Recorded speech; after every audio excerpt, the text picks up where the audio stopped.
This episode of the We Like Shooting Show is brought to you by Swamp Fox Optics, Fax and Firearms, Bowers Group, Hackett Equipment, Franklin Armory, Medical Gear Outfitters, and Brownells.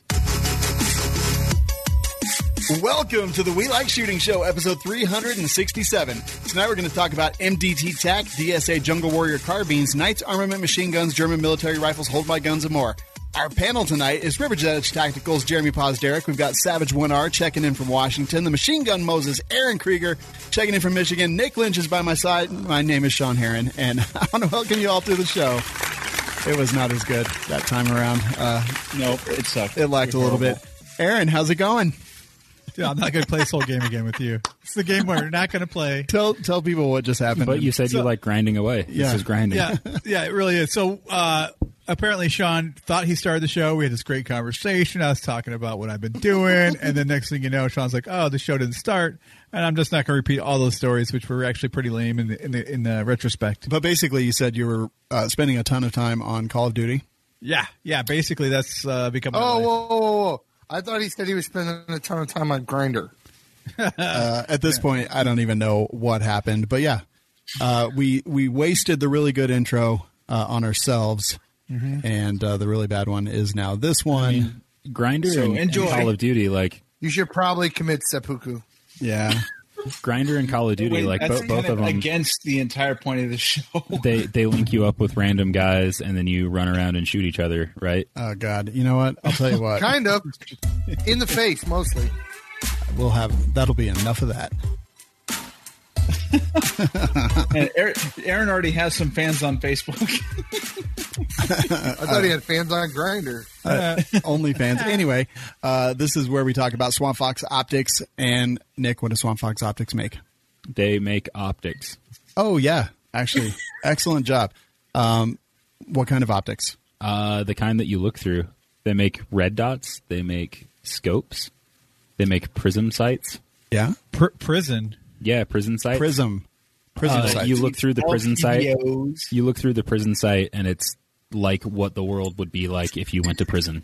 It's prism, actually. So those are totally different. Yeah, no, the prism. They have the prism sights, but then they also have prison sights. Yeah. The prison sight is actually just a toilet paper tube. Yeah. But they've also got the Warhawk, which is actually what I have on my 6.5 Creedmoor. I have the 5 to 25 by 56 34 millimeter tube. When Mike was on the show, he said this was their, literally their crowning engineering achievement, and I've got to agree so far. Shot it once, not in any great long ranges yet. Just took it out to test fire the rifle, but it looks absolutely beautiful, crisp, clear, tons of light in there all the way through. And you can find out more at swampfoxoptics.com is the place that you can go. Use coupon code WLS is life. That will get you a healthy discount, more than you can get anywhere else. And again, swampfoxoptics.com.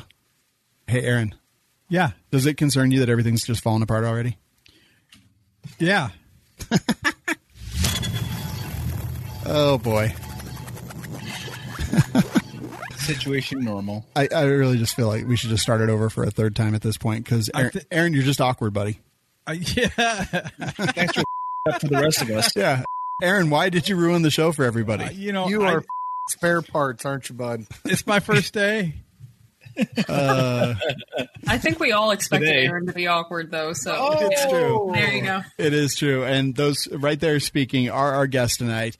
Classing up the joint from Hold My Guns, we have Sarah Joy Albrecht and Genevieve Jones. Hi. Wow, I feel really special. Yeah. So classy. It's the studio audience. They're into it. They're just tearing us apart. They're really into it. Yeah, they're tearing us apart in the comments. It was really hard not to start laughing as I was reading these. People really don't like you, Aaron. Jeez. Especially the children, obviously. I like that. You're tearing us apart. Yes. Let's see. I saw one about Aaron that expect Aaron to be extra creepy tonight. Dang. Aaron, I'm sorry, buddy. I stopped paying attention to that a long time ago. Yeah, that's actually probably for the best. I did too. I don't even read them anymore at this point. Oh, yeah. Said the guy who keeps posting them up. They're just tearing us all apart. Ladies, welcome to the show. We're so happy that you guys are here. I'm going to start and just kind of ask you guys both a couple questions just to kind of set everything up. So, Sarah, how'd you get into guns? How did I get into guns?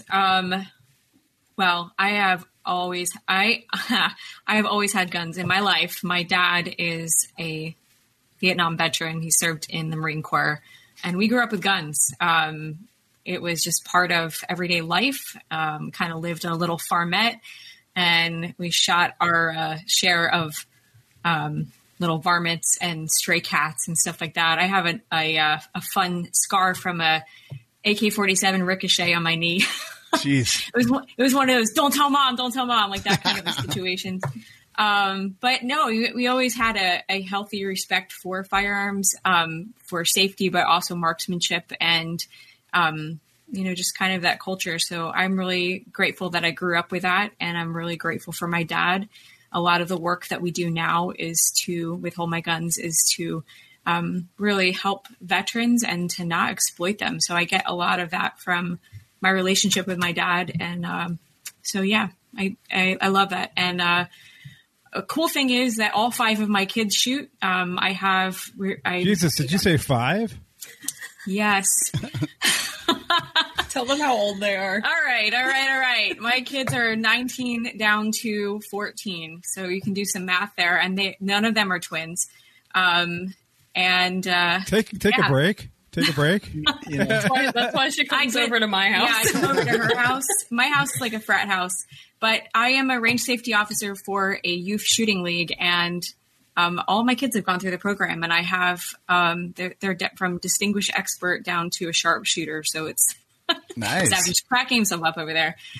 So firearms are very much a part of our family culture as well. That's awesome. I think you might be laughing at the comment that says, my first live show, been listening for a while. Savage looks like a great value Joe Rogan. You really do. Dude. Shawn, can you pull that up for a minute? High compliment right there. Pull what up? That comment? We need to send that to Joe. It's like, Jamie, pull that up for a moment. Oh, yeah. I'm not your little Savage. Shut up. Jen's pulled it up for me. You pulled it up. You literally pulled it up from the comments. Jen's my John. Same question to you, Jen. Oh, so I've been into guns since I was really young as well. I grew up around them. My dad is not ex-military, but he always had a passion for shooting, and we got really involved with our local gun club when I was probably 11 years old, and I started shooting competition when I was 14. And became an instructor when I turned 18. And now I'm engaged to John of the Gun Collective. So I've been doing that for the last couple of years. And congrats. Yeah, I mean, I love it. Shooting pulled me out of a really, really dark place. So, I owe it and the community a whole lot. And I wouldn't be here if I didn't have that. No, I totally understand that. So dads seem to have got you both into gun. Like, how important was that kind of for you having that relationship with your fathers growing up? And Jen, I'll start with you here. Oh, I mean, my dad is my best friend, and shooting really helped build the bond too. Because I now have extended family through the gun community, which is really awesome. And being able to shoot competitively with my dad from a young age, I mean, it was such a great activity to do together. And I really, I know it made him really proud, and it made me really happy. So I think it brought us closer together too. No, that definitely, I can understand that. Sarah, how about you? How important was that for you? I have a great relationship with my dad. And I think when you are learning to shoot with someone who trusts you, you can trust, and also they're willing to push you a little bit and be like, all right, try this new thing. That's really awesome. My dad has a great sense of adventure. We grew up doing a lot of outdoor stuff for every year for beginning of summer. He would get us 5 pounds of nails and make sure that we had all the tools that we needed to build the tree house of the summer. And, he's just really a cool guy. He does furniture restoration. I grew up in the wood shop. He is someone that is a huge influence in my life. And I honestly really give him, I really appreciate good men who are good husbands, who are good fathers. And I don't know if they get enough credit. And I just really give my dad a lot of credit. I'm the oldest of 6 kids. And he just has a unique relationship with myself and all of my siblings. And he's a great guy. So really made a difference in how I viewed firearms, but it gave me a wonderful perspective of life. We really went through a lot growing up, and also his resilience and grit is something that I got from him as an adult. So Awesome. And if you like good men, you're going to hate all of us. Okay, yeah, I didn't want to bring it up, but I guess now's a fine time, if at all. Oh, You're going to hate the next which of us are 3 good? hours. You know, This is the 3 Bad Men hours. Club. The Bad Men Club is what this is. I think we'll get along just fine. We do get along just fine. We've been friends for quite a while now. True. And we all get along swimmingly. Now, hold my guns. I want to get right to this so we can talk about it because I got a lot of questions about it. Whoever you guys feel is best to kind of explain, what is it? Hold My Guns is a nonprofit that Genevieve and I founded. And our mission is to partner with FFLs and provide offsite storage to individuals who are experiencing a time of crisis or personal need like deployment. And we founded this after I lost an 18-year-old friend to suicide. So it was really my heart to create an option. We worked with attorney Joshua Prince here in Pennsylvania, create an option for gun owners that would actually help them when there's something going on in their home and they need to take a break from lethal means, but in a way that supports hope and healing and protects rights. That's a really critical part of why we're doing what we're doing. Our hope is that when there's a situation going on at home, whether it's the gun owner or a family member in that household, that they would be able to get the help that they need and remove that temptation if they have it. Certainly there are other options for storage, but not everybody has those options. And so creating a way for folks to store in an FFL that is legal to do in the FFL was really important to us as well. That is important because we want to have the partnership of FFL. So if we were just to do something like, hey man, hold this gun for someone, but we weren't taking into consideration that they work in a regulated space, we get a lot of people in trouble and be the worst thing for someone who's going through a hard time to get into trouble. So we took into careful consideration operating in a regulated space, and I'm really, really proud of how it's turned out. Yeah, definitely. So, Jen, tell me the story of how you became involved and how you started with this as well. So I have always been an advocate for mental health. I've struggled with my own mental health issues, which I talk about online and stuff like that. And Sarah and I have been friends for, 5-6 years now? Yeah, We've been friends for a while.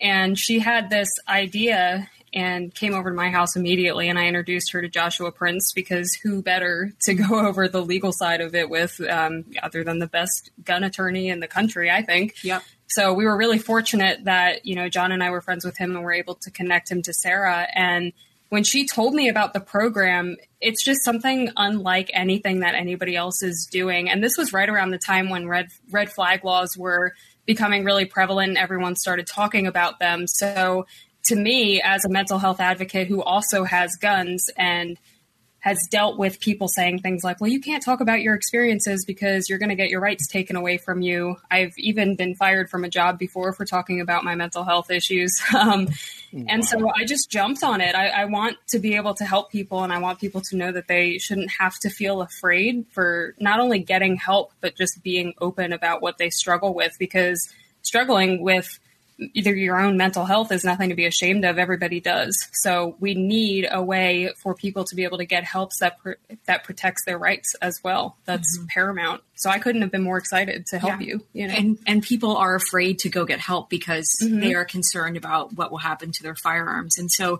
to be able to store a firearm voluntarily, privately, offsite in a place that will protect their investment, and then when they go and get the help that they need, then they can honestly say, no, I don't have any firearms in my home. Let's move on. So it's and the best part is that it's completely voluntary too. Yes.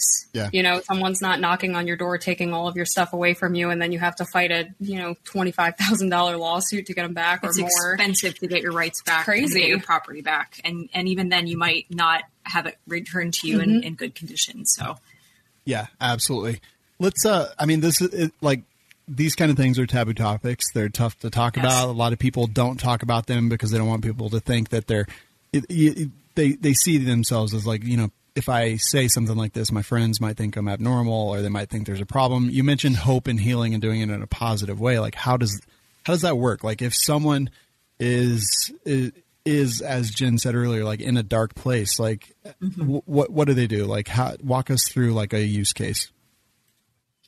Well, I think it is unique for every situation, and that's promoting a sense of self-determination is a big theme in therapeutic treatment. And so when you have let me give you an example. It was kind of a cool success story. We received a donation from a psychiatrist in California, and he did a lot of work with the military. And he said, "This is a beautiful program, and I hope that there will be a Hold My Guns location near me, because I can refer my patients to a Hold My Guns location at the beginning of treatment. And what that does is it promotes self-determination in my patients." Their current course of action at that time had been to automatically push for confiscation. If they asked a question, "Do you have firearms in the home?" And then they would write up confiscation orders in California. And he said, what that does is it starts out treatment with my patients from a sense of taking away their dignity. You don't even have the basic right you were born with. So let's start our treatment from there. And then the fixation becomes, I got to get my guns back. I got to get my rights back. And it's not getting better.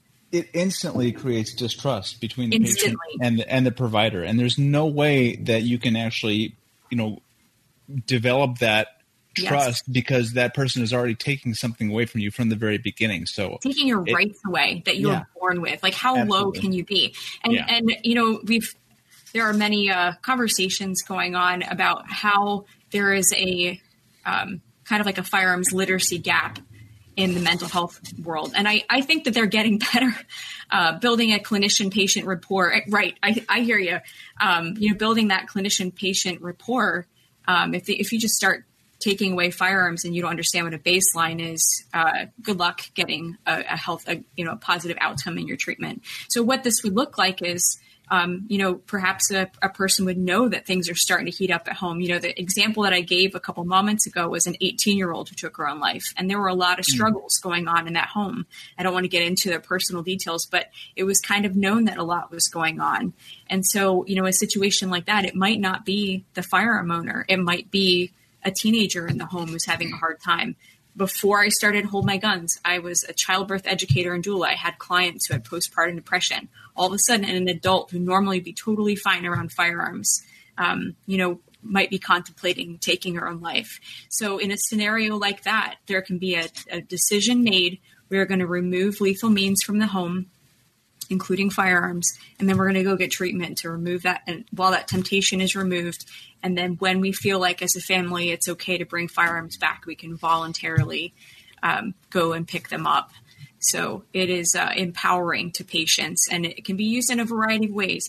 The other thing that's really important is that when a person brings in their firearm, it's not the person's job behind the counter to ask what's going on. That's personal information. And for all we know, that customer is just going to be going away on vacation, and they don't want someone to have unauthorized access to their investments while they're gone.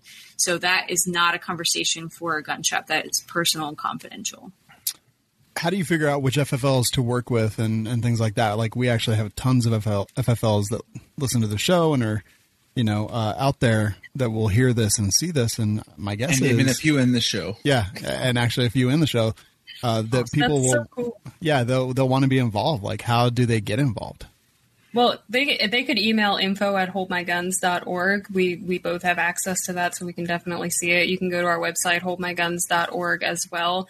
We do have sort of like an agreement between us and the FFLs for them to look over. We are kind of particular with who we partner with, and just that's really because we want it to have like a level of professionalism and not just kind of like a countertop FFL out of someone's basement, Yeah, understandably. So an actual shop, one who does consignment transactions, because this is all done through consignment. So we would love to have somebody who's familiar with that process already. But I mean, anyone who wants to be a part of it, please reach out to us. I mean, we appreciate all of the support. We appreciate everybody who wants to partner with us, and we would love to talk to you. Yeah, this does not work unless we have the partnership and participation of FFLs. And so we are asking you, and we're asking those who are watching, if you have an FFL, even if it is a kitchen table FFL, it's people run their businesses very professionally, even out of their homes. Mm-hmm. And so we ask questions like, why are you interested in becoming a storage partner? What kind of storage do you have? And our storage partner agreement is written by Joshua Prince.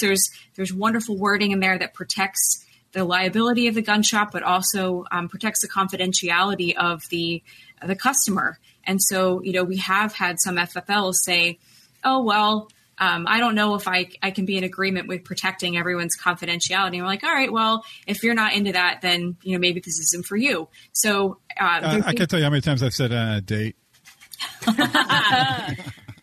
So there's a little bit of self-screening there as well. But to Genevieve's point, we want to work with people who actually care about their customers and who care about this and also care about protecting the Second Amendment, because, something goes sideways and someone, dies, or someone gets injured, or a firearm is stolen because it was stolen while someone's on vacation. That affects all of us. That affects our rights. That gives fodder to politicians to use those as examples and exploit them.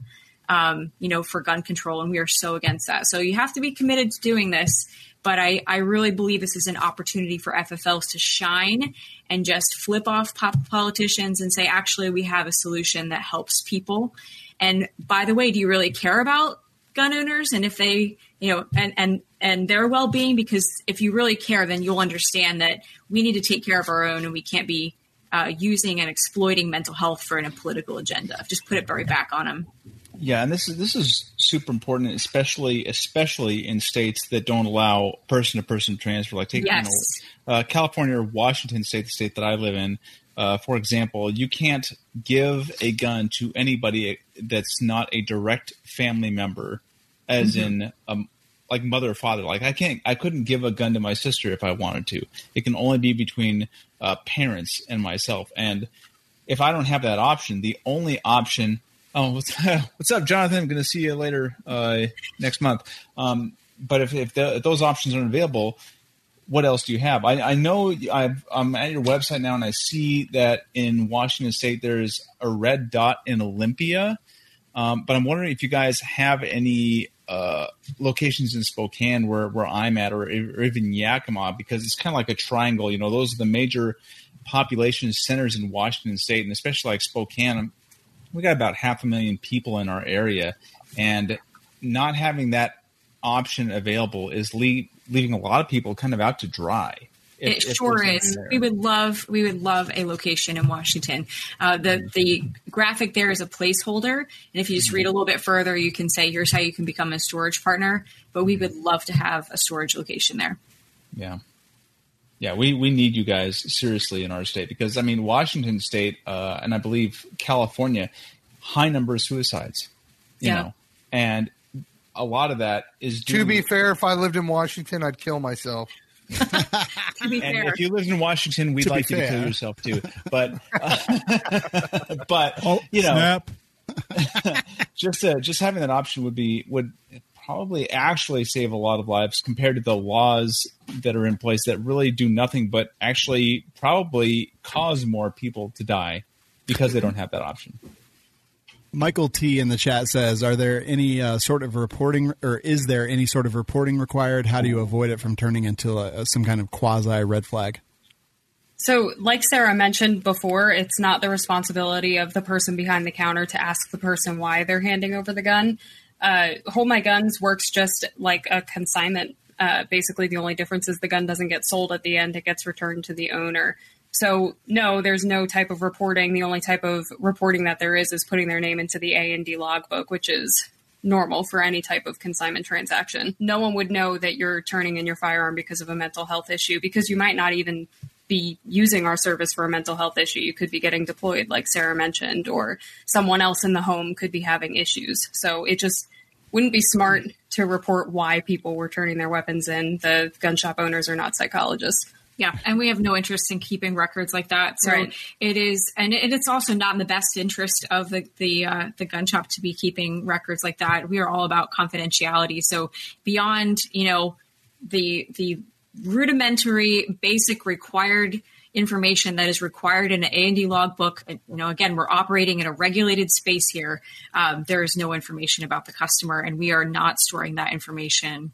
Also, We don't even, Hold My Guns doesn't even have the information of who's using the storage. We're almost just like a bridge connecting people to FFLs who are partners with us. But we don't have like lists of the names of people who use the service at all.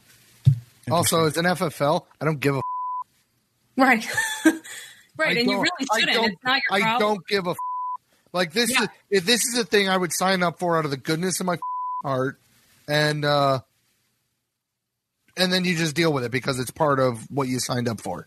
Right. Like, I don't give a customers are paying you. That's the other thing. This is not a free service. We are not micromanaging gun shops. If you want to charge your customers for storage, they know that their investments are being protected. So it is an opportunity for you to, don't charge an exorbitant amount of money, obviously. $4 million. $4 million. Hey, as long as you put it in the agreement between you and the customer and they signed it, charge $4 million.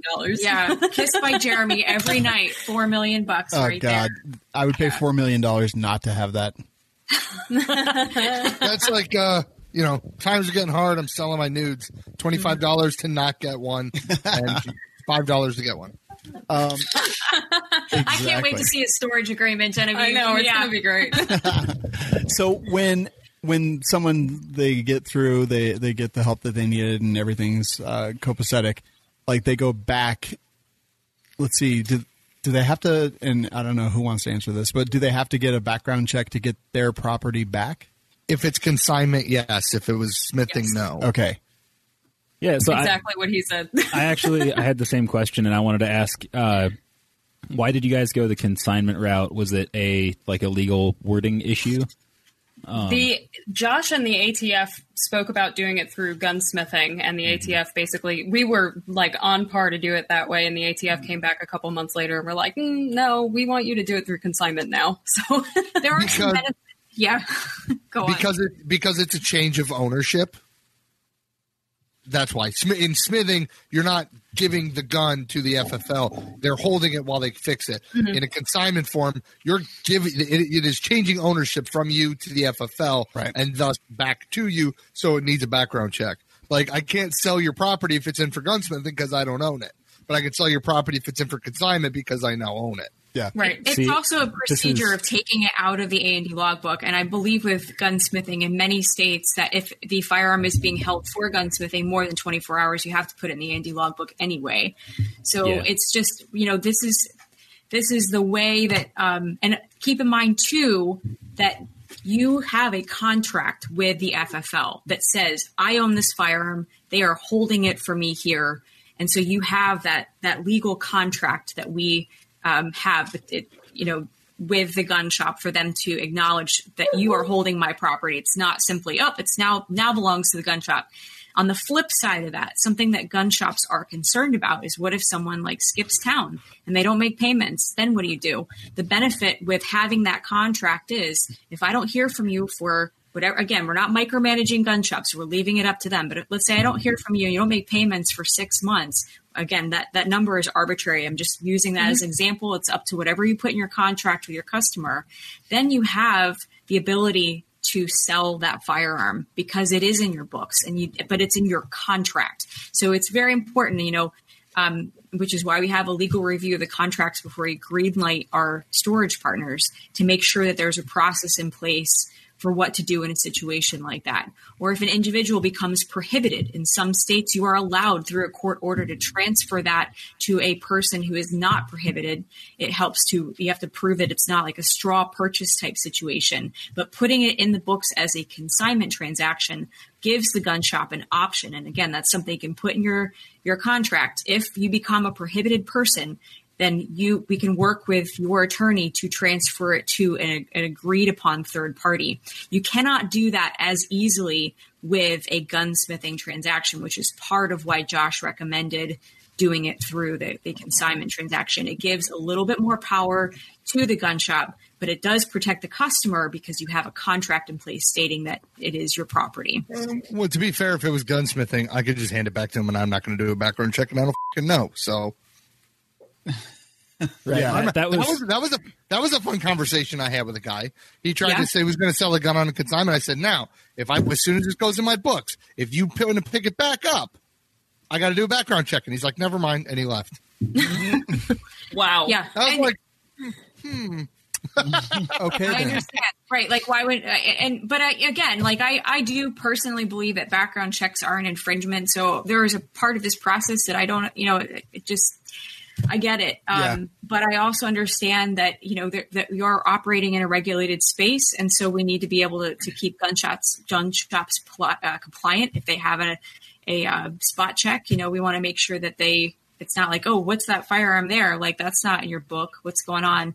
So we understand that they have that possibility, and we want to keep them in business and doing well. So on the flip side of that too is, what happens if a person lets things go at home and you have a suicide in the home, or you have a situation where, you've got someone threatening people with a firearm because they're not stable, and you have known that things are going sideways and you've done nothing about it. All of a sudden you're in a situation where, rights are confiscated, firearms are confiscated. I hate that.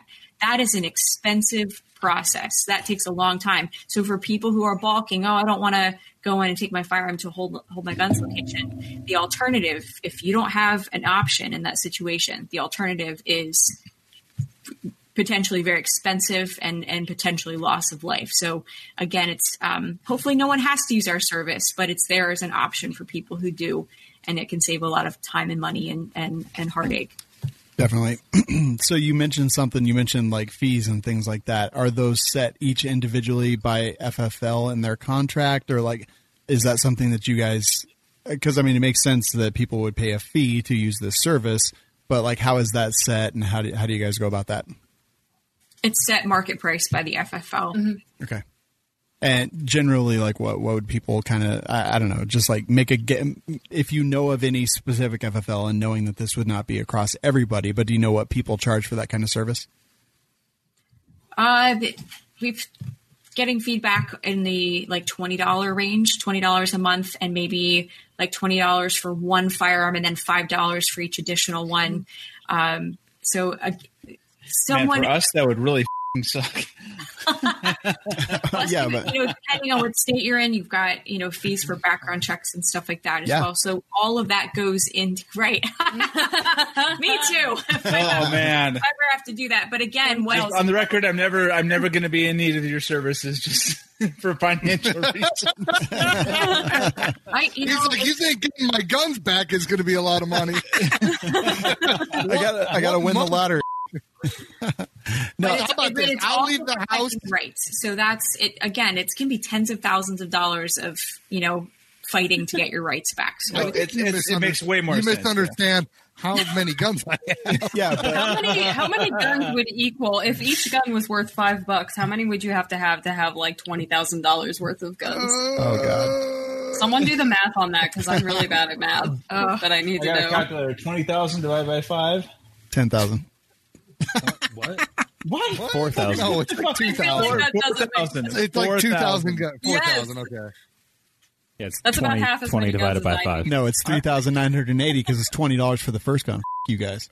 So I don't have any guns. I lost them in a boating accident. So Seas were angry. 4,000, give or take. But I mean, like, we are like edge cases, right? We're not like the average gun owner that has 5 to 10 guns, or 1 to 5 guns even. So actually, this is awesome, because I was wondering, kind of, you mentioned like if someone's deploying or like going even vacation. Like, are you kidding me? This would be amazing for like a vacation. Or running from a wildfire, like. Yeah. I'm taking all my guns on a wildfire run. I'm going to shoot the wildfire. Yeah. How else are you going to fire wildly? Exactly. Love it. But yeah, that's awesome. And I think that is important, that this isn't just for like mental issues and things like that. This is, it's hold my guns. Like, it's whatever it happens to be, including up to, like just tough times and dark places and things like that. I think that's actually pretty great. I mean, I don't want to put you guys on the spot or anything, but I want to sign up for this. Like, I have a commercial location. It's not a gun shop like Jerambe has, but it's in his basement. That would be awesome, Shawn. It's creepy. 100%. Yeah. So I actually had a thought like this when I was opening my place up. Not for suicide. I'm way too capitalistic to care about that. just because I want money, purely selfish. Okay.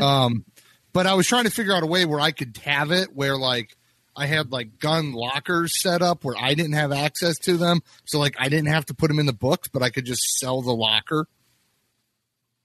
Like just have a room full of lockers, like at a like a pool, like a or locker a train room, station. almost. A room with lockers in it. A room with lockers, like a locker room. Mini storage. But like a mini storage for guns. It's a safe There's a deposit couple box. shops who do exactly what you just described. Yeah, and I was trying to figure out how to do it without actually having to have those guns on my books. Well, that's probably illegal. Well, no, there really are ways to do it, and that is an option. And for gun shops who it is legal in their state to provide a locker service, you can present that to your customers. You can say, "Yep, we're a Hold My Guns location. We also have storage lockers. What would work best for you?" You know, and for a person who might be struggling, they would say, "You know what? I think I kind of want that extra accountability of talking to the person behind the counter. That would be good for me." Or, they might say, "Oh, well, I have a really, really expensive fill in the blank, and I want to make sure that it's not just rattling around in a locker." So, but on the other hand, that you're definitely able to upsell if you've got a locker service going on at the same time. Feel Also, free. someone has a lot to store. Yeah, or if someone has a lot to store. We do know of a couple FFLs who actually have warehouse storage that they've offered to us for larger collections. If anyone, for example, is deployed and they need a place to store a larger collection, we are aware of some warehouse storage available. Dang. It's pretty awesome. Like, I mean, I knew that it was cool. I knew you guys were doing it. But also it is let me just scroll up here. I'm trying to find it in Sarah's 17-page bio. Oh, jeez. Short bio. I did not know. Short biography. In the directions, just saying. No, it's Follow directions. Is it a 503c? It's a 501c3, yes. 501c3. Okay, just tell us what that means. You take that one. 501c3, it's a nonprofit, but we are not involved with politics. So we are not like supporting a PAC or something like that. And it allows us to, just, again, say things like, well, firearms are a constitutional right and we want to help gun owners. So that's what we're doing, and it also allows us to tell politicians to go, what to go do with themselves because we're not getting involved with their political agendas. And it also makes it easier when we have anti-gun people come up to us and say, wow, we can never get in these gun stores. When you go in for your meeting, can you give them our literature? like, no. No. What if instead I ran you over with my car? I'm not going to agree to it. Or oh my goodness. that. I have given public testimony before, and something that I like to start out with in situations like that is to say, I don't know the stories behind everybody in this room and why they're here today. Thank you for listening to this option for someone who might be struggling. And honestly, we have had folks with a completely different worldview acknowledge that, you know what, if there's a service like this, then I feel a little bit more comfortable. I'm always concerned about mental health, but knowing that this is an option, it might make me rethink gun culture. I never realized that folks in the gun community actually cared about mental health. We are really changing the conversation about that. It's interesting when I've talked to different veterans hospitals and different veterans organizations, something that I keep hearing over and over again is that veterans are not going to store their firearms in a locker at the veterans hospital. There is a big concern about privacy. And so even folks who, are in that mental health world and working with veterans, they're saying this would be a phenomenal thing for veterans because we acknowledge that what we can offer isn't going to provide that same confidentiality if they were to take a firearm discreetly to a gun shop and not involve us in the process. So it changes the conversation. And again, having a process that we've developed with Josh, and being a 501c3, it gives us credibility as well. And something when, Veterans Administration saying, who can we work with? I mean, we're working with the Governor's and Mayor's Challenge here in Pennsylvania. And something that helped them to want to work with us is the fact that we can work in that space and that we have a process that is compliant and that we are a 501c3. And that helps them to want to refer veterans who are in need of storage to us and to a storage partner that's affiliated with us. Awesome. We are talking to Sarah and Jen from Hold My Guns. We're going to take a quick second and hear from our next sponsor. Socks. It doesn't say socks. Did you find out what it says? No.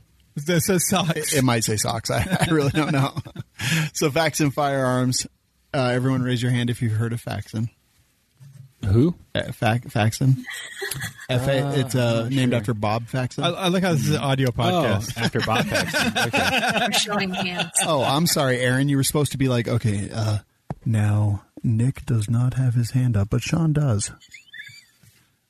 So thanks for failing. Nick does not have his hand up, but Shawn does. Bob Faxon. Well, actually, currently no one has their hand up. Of the fax machine fortune? No, this is not it.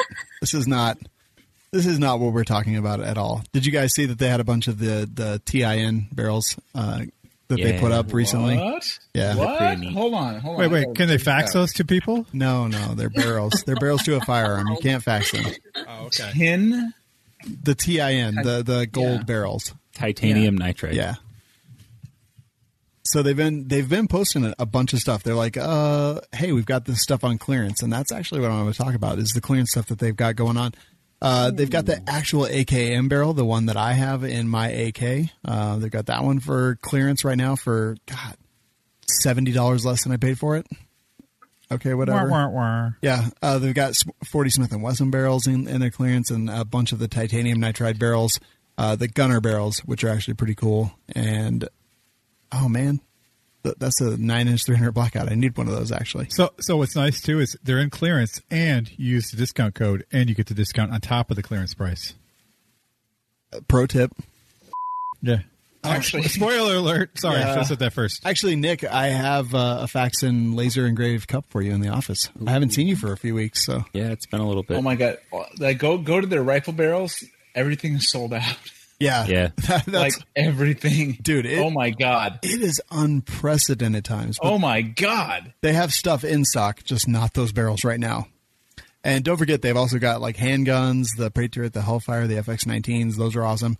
Anyway, go to faxonfirearms.com. Use coupon code WLS10, and that saves you 10% off all day, every day. And we're moving in. Wait, we're not moving in. We're moving on. Boy, Move on. Yeah, titanium nitride barrel looks sexy as. So Oh my God. I was never kind of into him until Nick built his rifle or his pistol. Yeah. Oh, it's a rifle. Is it a rifle? Yeah. Yeah. And he put that in the titanium nitride bolt carrier group and everything. Ooh, dude, It's pretty neat. is that the one that has all the titanium pieces? Yeah. I love that. That 40 barrel that was on clearance. Now's probably a pretty decent Yeah. time to be building a 40. Better go get that right now. Yeah.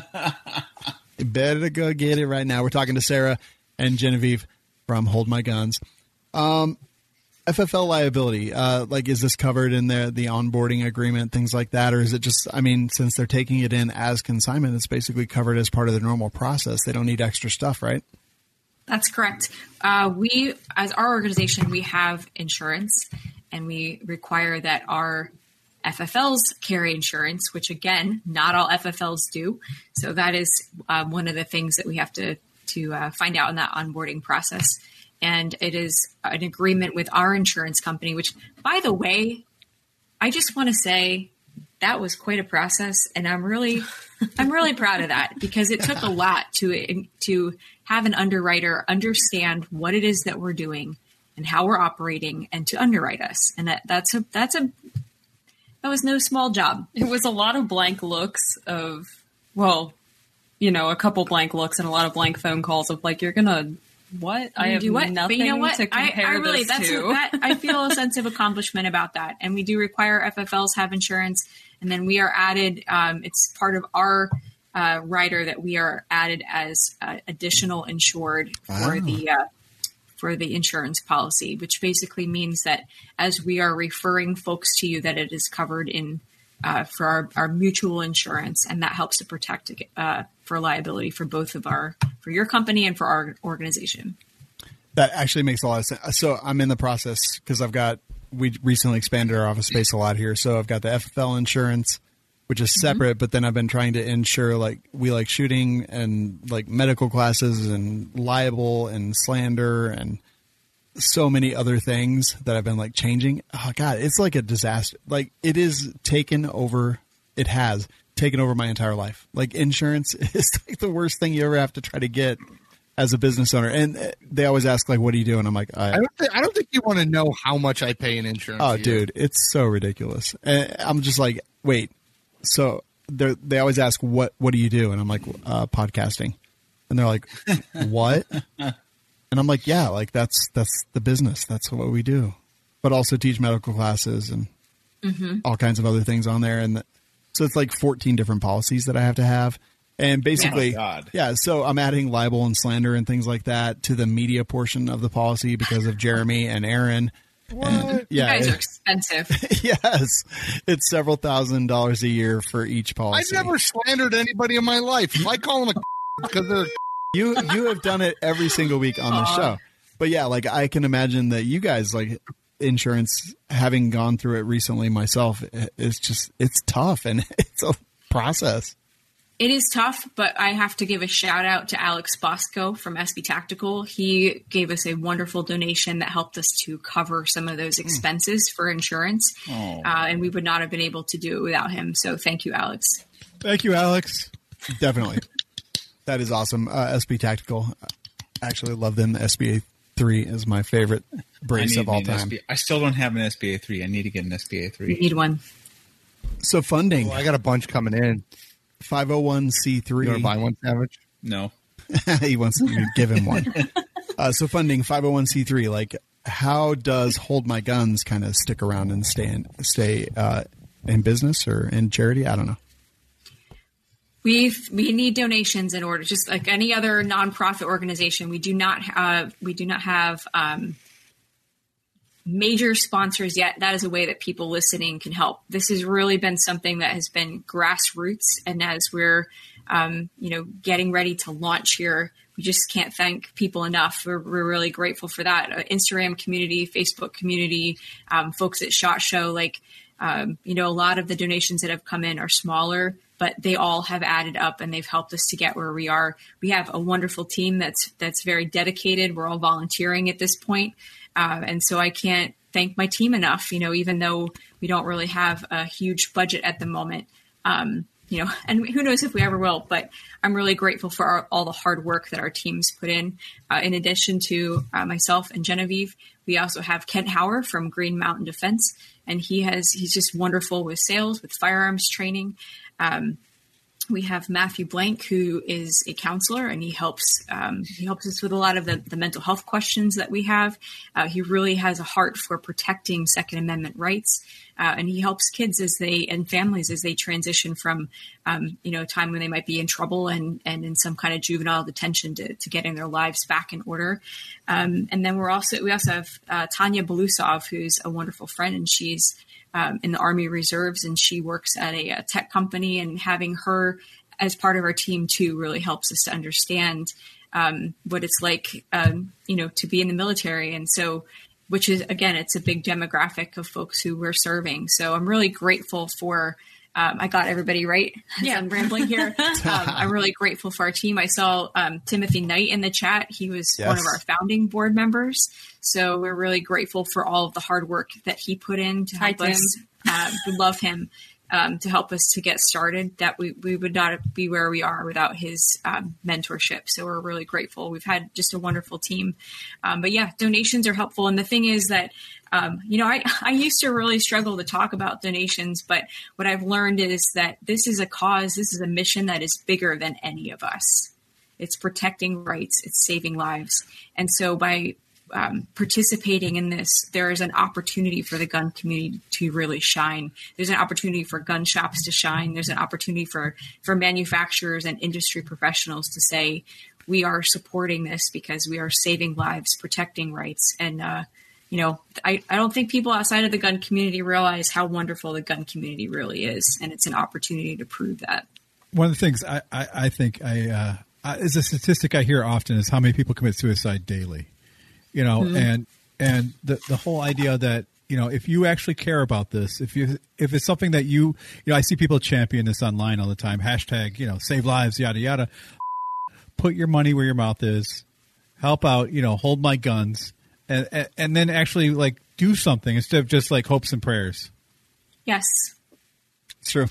There is an immediate need. One of our storage partners in the works, Brandon LeBoeuf at WLS, would love to have a designated safe for this, something that we would love to do. It's a veteran-owned company, and he has a lot of veterans who are clients, and we are working with the VA there in New Orleans area, and we've had meetings with them. They want to be able to refer to Brandon's shop when there are veterans in need. And he's got a wonderful business going, but having a designated safe. So if there are any companies out there firearm safe companies who'd be willing to donate, that's an opportunity to get a write-off and to help gun shops get started and being able to store firearms for their community. So, if you're able to help with that, get in touch with us, please.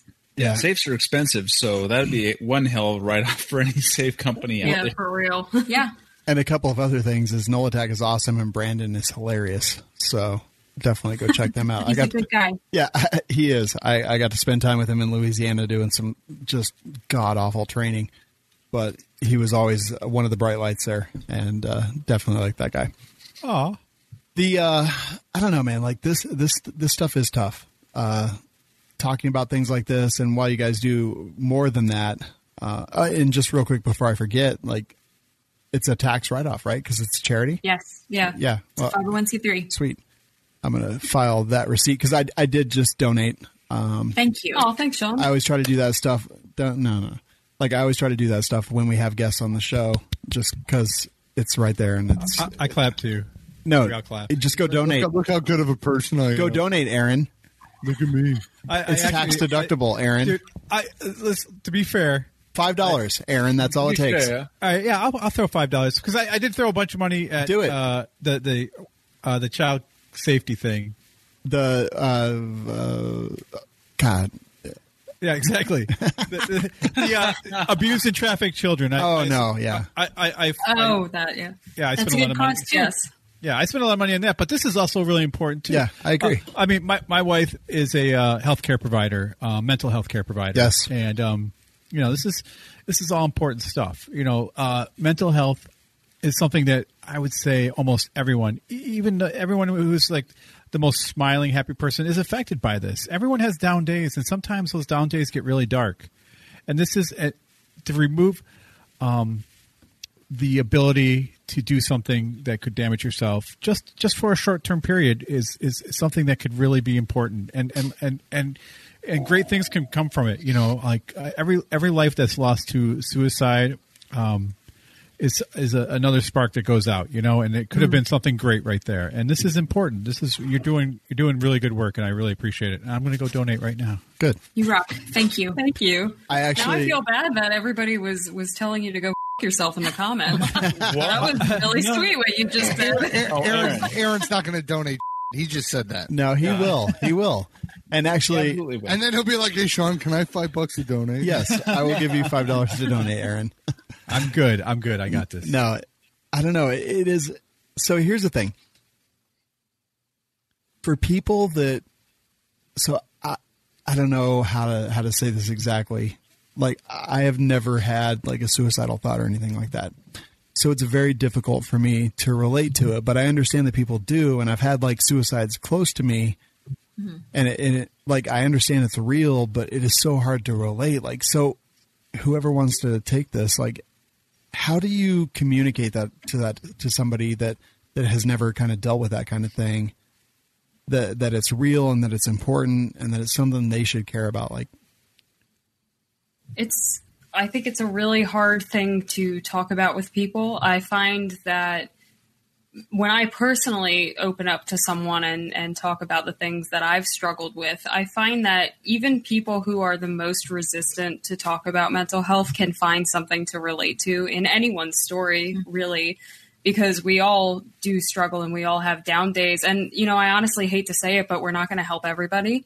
And there's always going to be some people who are just going to be completely resistant to help. They're not going to care about suicide prevention. They're not going to care about mental health at all. And, I always just say, okay, well, we're not doing it for them then. There's lots of people who do want to talk about this. And whereas I wish we could have everyone understand and be passionate towards our mission, I know that that's never going to happen. That's impossible. Mm-hmm. So it is really important to help the people who want to be helped, because otherwise, honestly, it stinks to say. And even me, you have to hit your lowest point to be open to the greatest change type thing. And some people just aren't there and don't want to be there. And there's nothing that you can say to change their mind. So I think that's the sad reality of it, is that we're not going to be able to help everybody. I think we're going to be able to help a lot of people. And I think a lot of people can relate to the stories that we or anybody else could tell them. There's some similarities in everything, I think. Mm-hmm. Yeah, I think starting from a position of humility, like Genevieve said, everybody does have dark days, and we never know what's going to happen. Like, I might get in a car accident on my way home. We never know if our spouse will die, or if one of our children will die, or if we'll lose a job. We never know what tomorrow will bring. And so starting from a position of humility and just saying, I'm here for you, friend. This could be any of us. What can we do together? And you don't have to be happy in front of me. What can we do together?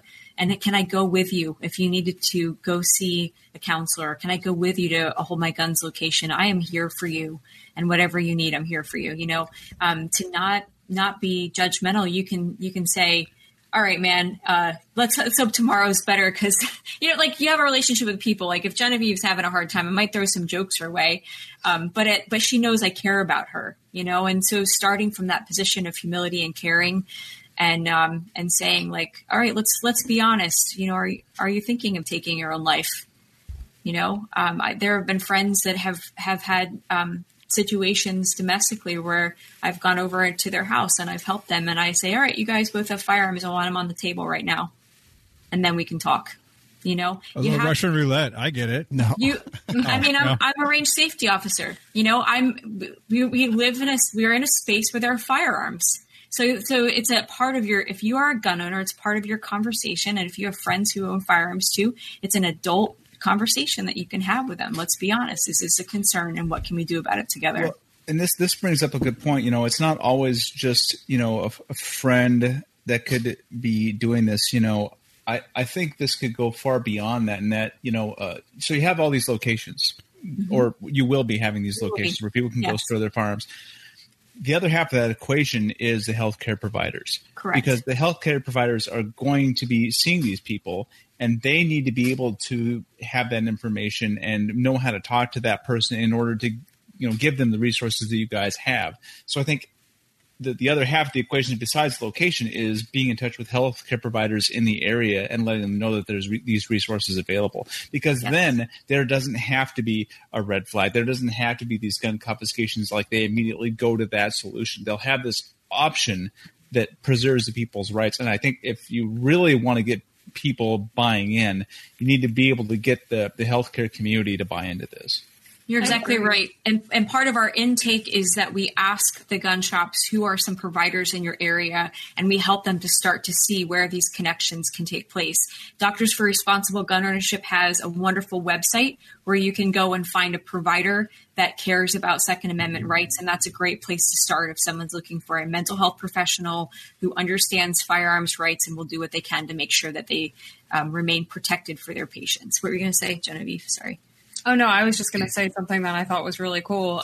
When I told my therapist about this, she said that she wanted to post it up on her website so she could refer people. And she's not even super into guns. Like, she, is not interested in taking away people's rights, but she's not a gun owner. And she was in a therapist that's not a gun owner? Yeah, I know. It's a weird thing, right? We actually know some who are gun owners, though. And man, are they amazing people. I also want to say, I feel so bad for... I think I really got lucky with therapists throughout my life. I've seen quite a few of them, and none of them have ever had an issue with the fact of me owning firearms. So I think I really got lucky, because the stories I hear from people are really, really sad. And I just feel sorry for anyone who's had that experience. Yeah. So, it's also important to realize that there are many risk factors for suicide. And a lot of people just think about, some like goth teen, like staring out the window and life is terrible. And, that's really not the case.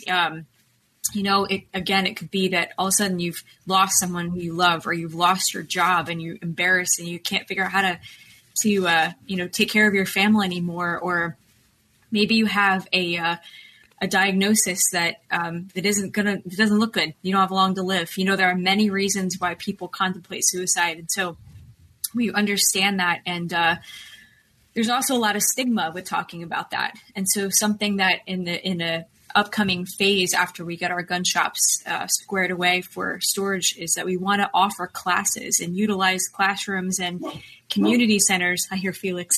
My dog is freaked out. But we want to be able to have workshops in a stigma-free environment. For example, having a opportunity to talk about reacclimation after military service, or hosting a job fair with food trucks in the parking lot of a gun shop, basically turning gun shops into a community hub to give that opportunity.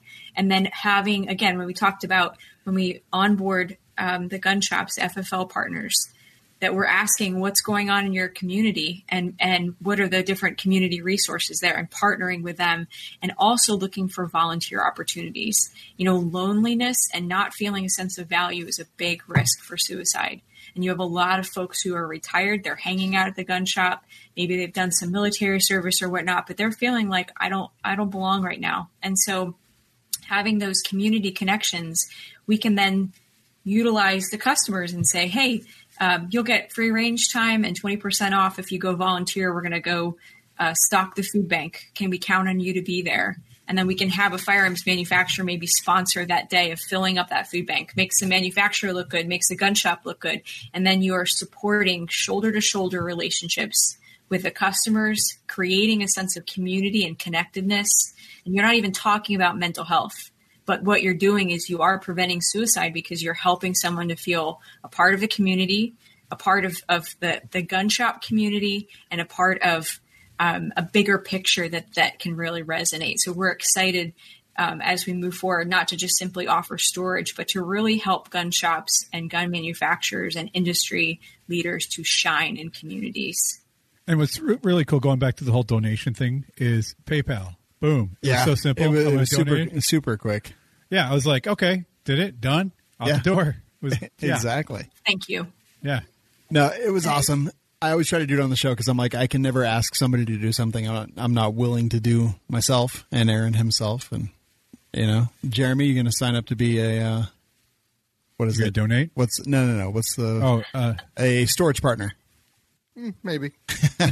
Hey, think about it. Yeah. Normally he would just tell me to f*** off and kill myself. Okay. So Let me rephrase this. Money.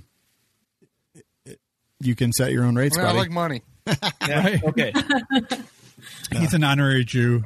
If you don't call me at 4:12 every Tuesday, I'm selling your.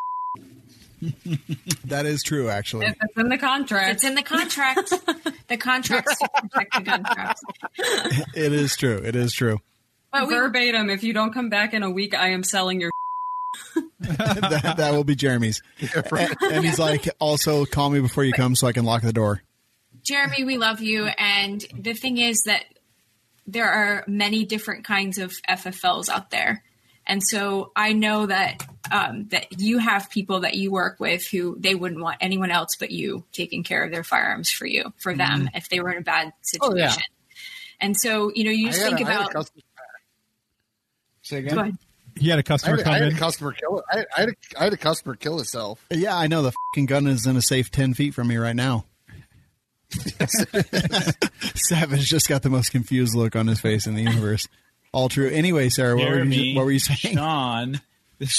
Yeah, but they weren't responsible for their death. No, Savage. we didn't do anything. All right, so it happened. It was a thing. Jerambe literally did one of the most kind-hearted things that I've ever seen in my entire life.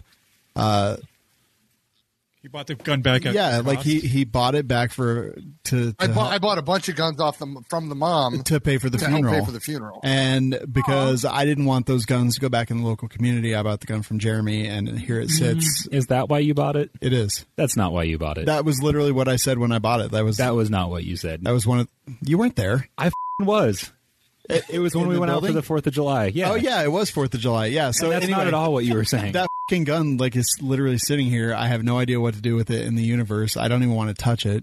Like it has a Did you get some stigma. death on you? No, it just it like has a Well, we stigma. tried to get all the blood off of it, but there was a lot. It was bad. It was yeah. Like that gun freaks me out. I don't know why. I don't know why I have assigned like this psychological thing to it, but yeah, it freaks me out. I think it's pretty reasonable to be freaked out by, honestly. Yeah, it has a little bit of woo. Yeah. It does. It does. It's got some mojo on it. But to your point, then what do you do with a firearm? You know, and this is Sorry, Aaron with the shark. he's got the shark. This is the second time, and the first time I couldn't say anything because I thought he had a tentacle coming out of his computer screen, and it was. Oh no, that was a cat. Yeah. Yeah, I was aware of that. Like after the initial shock factor of you having like an octopus out on your desk. He's literally the worst ventriloquist ever. You can see his mouth move every time the shark goes. Yeah. Wait, sorry. Yeah. Can't see my mouth move now. Yeah. I'm the best ventriloquist ever. Yeah, watch this. Hey guys, how you doing? Wow, how does he do that? Yeah. I'm sorry. Was someone making an important point before all that? Yeah, they were. Yeah.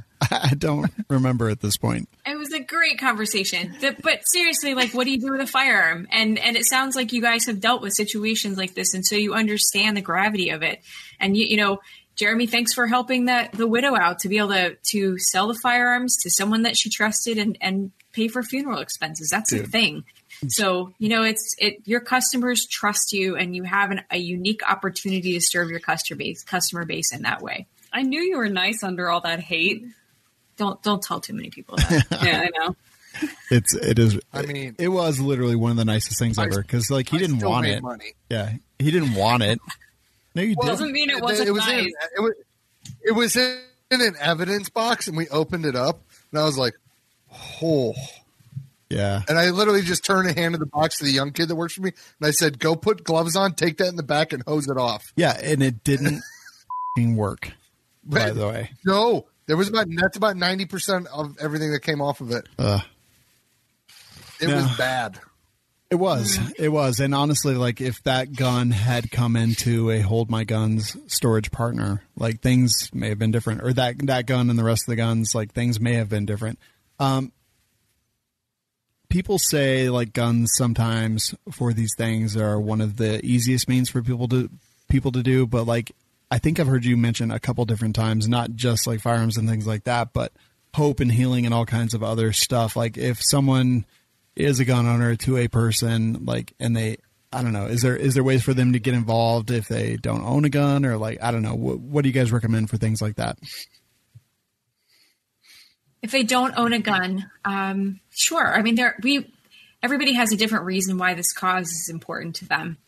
And we certainly would love the collaboration of folks who are not even in the firearms industry. You know, like a moment ago, I was talking about, you know, let's do a job fair at a gun shop and have food trucks and stuff. You know, how cool would it be like if a local hardware store wanted to partner with a gun shop, because that's another place where people hang out, and you know, to have medical mental health professionals like, and their businesses partner. So it doesn't just have to be gun owners. This is really an opportunity for gun shops to shine, but to collaborate with community partners.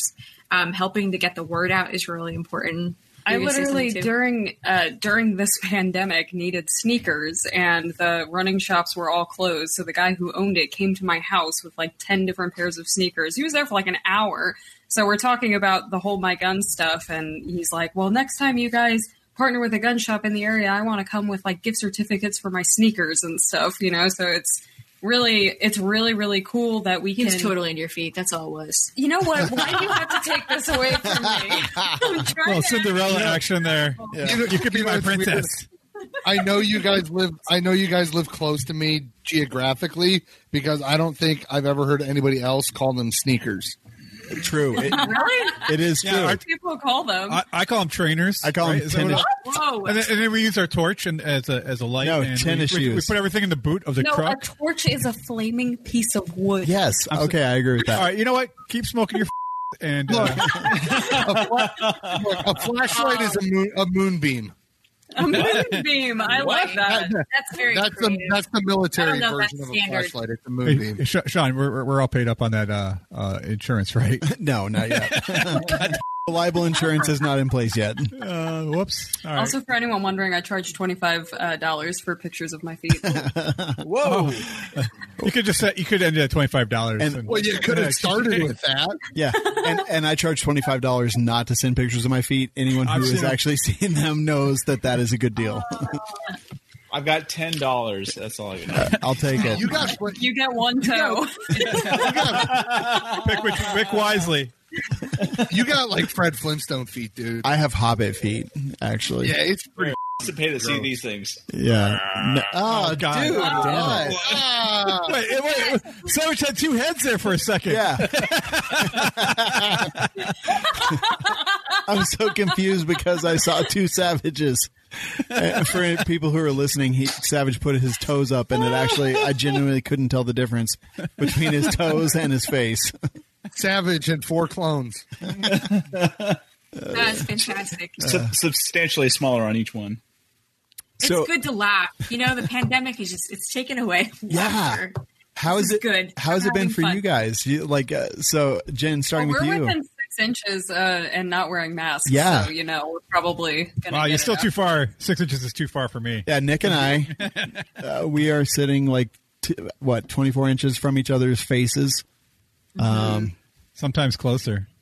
No. I like how Nick leaned away when you said that. Earlier. I'm like, nah. Is my state the only state that's on fire and you can't see a block away from yourself right now? Colorado is on fire, but we're also getting smoke from California and Washington and Oregon. And oh my God. Wow. Michigan's fine. Just gets the air's really clean where I live. We're good. You couldn't light Ohio on fire if you tried. Unless it's because it's already burned. It's that river. Yeah. Trust me, I tried. Has the fire gets to Ohio and then it just goes around. It's like, nah. Raise your hand if you've had. We do have a river, around the Cuyahoga. No, the Ohio River. Okay, because the Cuyahoga was the one that caught fire, right? Yeah, but that's not the one we're talking about. I'm saying, if you would have let me finish my sentence, I said we have a river that goes around like a third of the state. Yeah, we're surrounded by Great Lakes, so we're good here in Michigan. Raise your hand if you've already had a snowstorm this year. What? Nick and I are raising our hands. Yeah, we literally had a couple inches of snow the other day. That's wild. It is nuts. Today was the first day where I walked out of work and had the window down driving home, and I was like, oh, it's a little chilly. It's funny. I can just imagine if the fire did hit Ohio, it would just explode from all the meth labs. Probably. Yeah. Especially Western Ohio. That's where meth come from. This is true. There are cities out there whose only export to the world is meth and depression. Wow. And the other side makes wicker furniture. All right. Figure. So I've made a mental note. I've made a mental note that Ohio needs. Hold My Guns a lot. Lots of storage partners. Well, they also need dentures, braces, and less meth. Yeah, less and meth. a lot less meth. less scab picking. You know what? If you got to say, there's one good thing about fentanyl. There's a lot less people doing meth now. There you go. Because they're dead. There's also a lot less people doing fentanyl. Yeah. So on your website, under resources, it's got the NSSF, Project Child Safe, Walk the Talk America, and DRGO. How are you guys associated with them, and how does that relationship work? Well, it also says on our website that we don't have formal relationships with them. However, we are friends with folks with all of those organizations. Okay, cool. So they are wonderful resources. We like Mike Sodini at Walk Talk America. He's a friend of ours, and we really appreciate what he's doing to bring awareness to mental health. Dr. Dean with Doctors for Responsible Gun Ownership has been really helpful in talking about mental health as well. And he has said, if anyone ever needs a resource for a provider, please send them our way. NSSF is wonderful. We sat down with Bill Broussard at SHOT Show and we talked about Hold My Guns. And we also met with folks from Project Child Safe. So we have great contacts there. And I think the big takeaway is just how proud we are that the gun community really does care and that we have resources. And anytime we can share wonderful resources, we are going to do it. So if that page is open for people to say, hey, this is what I'm doing, and we'd be happy to consider putting links up there for you guys as well. I love the fact that now we've had everybody, not just on that page, but you guys as well on the show. It's awesome, and I love that is cool. All the great groups Good that are out there. Definitely. How can people, A, become storage partners, and B, just become involved with what you guys are doing? There is a contact form on the website specifically for FFLs. And there's also a blog post on there. When you click on that Become a Storage Partner tab, there is a link on there that talks a little bit more about what that entails and what that process looks like, what's expected of the FFLs, and that blog post that's linked. So if you're interested in joining us, again, we cannot do this without the participation of FFLs, and we need those partnerships out there in every state. Every state has nuanced state and local laws. And I know I'm on a little bit of a rabbit trail here, but we are bordering New Jersey.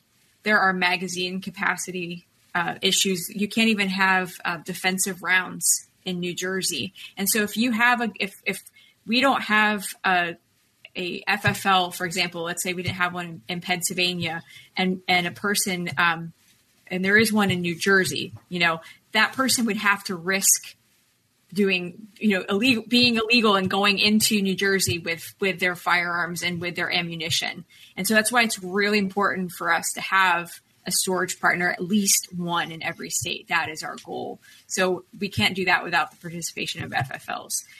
So if you're interested in helping out in that way, if people want to participate and become volunteers and help to get the word out, fill out that contact form. Let us know where you're located, and we can start to put you in touch with gun shops there, with the medical and mental health communities there. We'll start doing a little bit of digging, and we'll find out some great resources that you can start to work with. There is a brochure on our website. If you look on the sidebar, you can download a copy of that PDF brochure. I understand it's text heavy. Again, we're volunteers here. You can help us with our marketing budget if anyone wants to sponsor that. I did the website. We had a little bit of help. Shout out to Sarah for not being able to sleep the other night at 3:00 in the morning and revamping the entire website. You woke up to a new website. So now I don't know where anything is anymore. So yeah, we could use help with that. Very cool. And holdmyguns.org. That's the place, right? Yes. So check that out. And my husband, Tom, helped us create that brochure as well. So it's a great talking tool to go to a gun shop or whatnot and just say, hey, are you interested in partnering, and how can we get you in touch with Sarah and Genevieve? Very cool. And met both your men's, Tom and John. And that's right. You did it. SHOT Show. Yeah. You met Tom. Yeah. That's awesome. He was like, wait, I think he really questioned why you knew people like us. Which rightly so. Yeah. We have been married for 21 years. That's so awesome. I love it. Right? You poor lady. Tom's putting up with me, so goes both ways. I heard so does he. No, Jeremy. That's terrible. He's actually way nicer than you are, Aaron. That's not that hard, Shawn. It's really not. That's what she said. All right, let's just cut it off right now. Yeah, that's what she said as well. Said the lady to the sailor. I love it. So you guys got to run, or can you stick around, or what? I mean, I can hang out. I can hang out. All right, cool. All right, Yeah. cool. Now you guys are panelists, so please say horrible things and drink lots. Should we edit our thing to not say "hold my gun" so I can curse a lot? Yes. Sarah has to limit my mouth. Oh no! Go ahead, edit it. Wow. Yeah, actually, yes. So if you go to down at the bottom, and if you go to those three little dots and click them, you can change it. Where are three little dots? I see on your video. on your own picture. Seashells, Genevieve. What? Yeah, the seashells. 3 seashells. Click it. Click that. Bottom click edit name. Bottom left hand corner. Yes. The 3 dots. It's on now. Oh. Yeah. There you go. See? We can just be ourselves now. We're not affiliated. Exactly. With Completely unaffiliated. It's a legal contract separation at this point. Yes. I need Josh. I can feel Sarah's anxiety as Boom. things Done. I'm about to Strike thing. I've got a little bit of bullet left. I think you need Do we need to take a pause? Do you want more? I need to. I'm actually drinking this that Nick brought now, Howler Head, which is banana bourbon. Yeah, I got it because I was standing in the line at the liquor store. I looked over, I saw the label, and I was like, that's pretty cool. Yeah. I grabbed it, I bought it, I got home, I opened it, and took a drink and was like, what is this? And then saw that it said banana. Like bananas. Yeah. So before that, I was actually drinking Larceny, which is delicious. Nice. And now, It's a crime. yeah, now that I'm drinking this banana whiskey, I don't know exactly what's going on in my life, but oh boy, it's a disaster. Let's do some gear chat.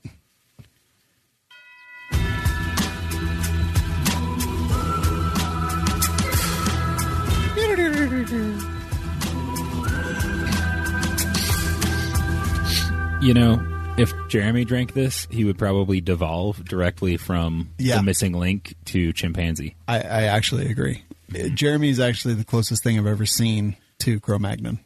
Yeah.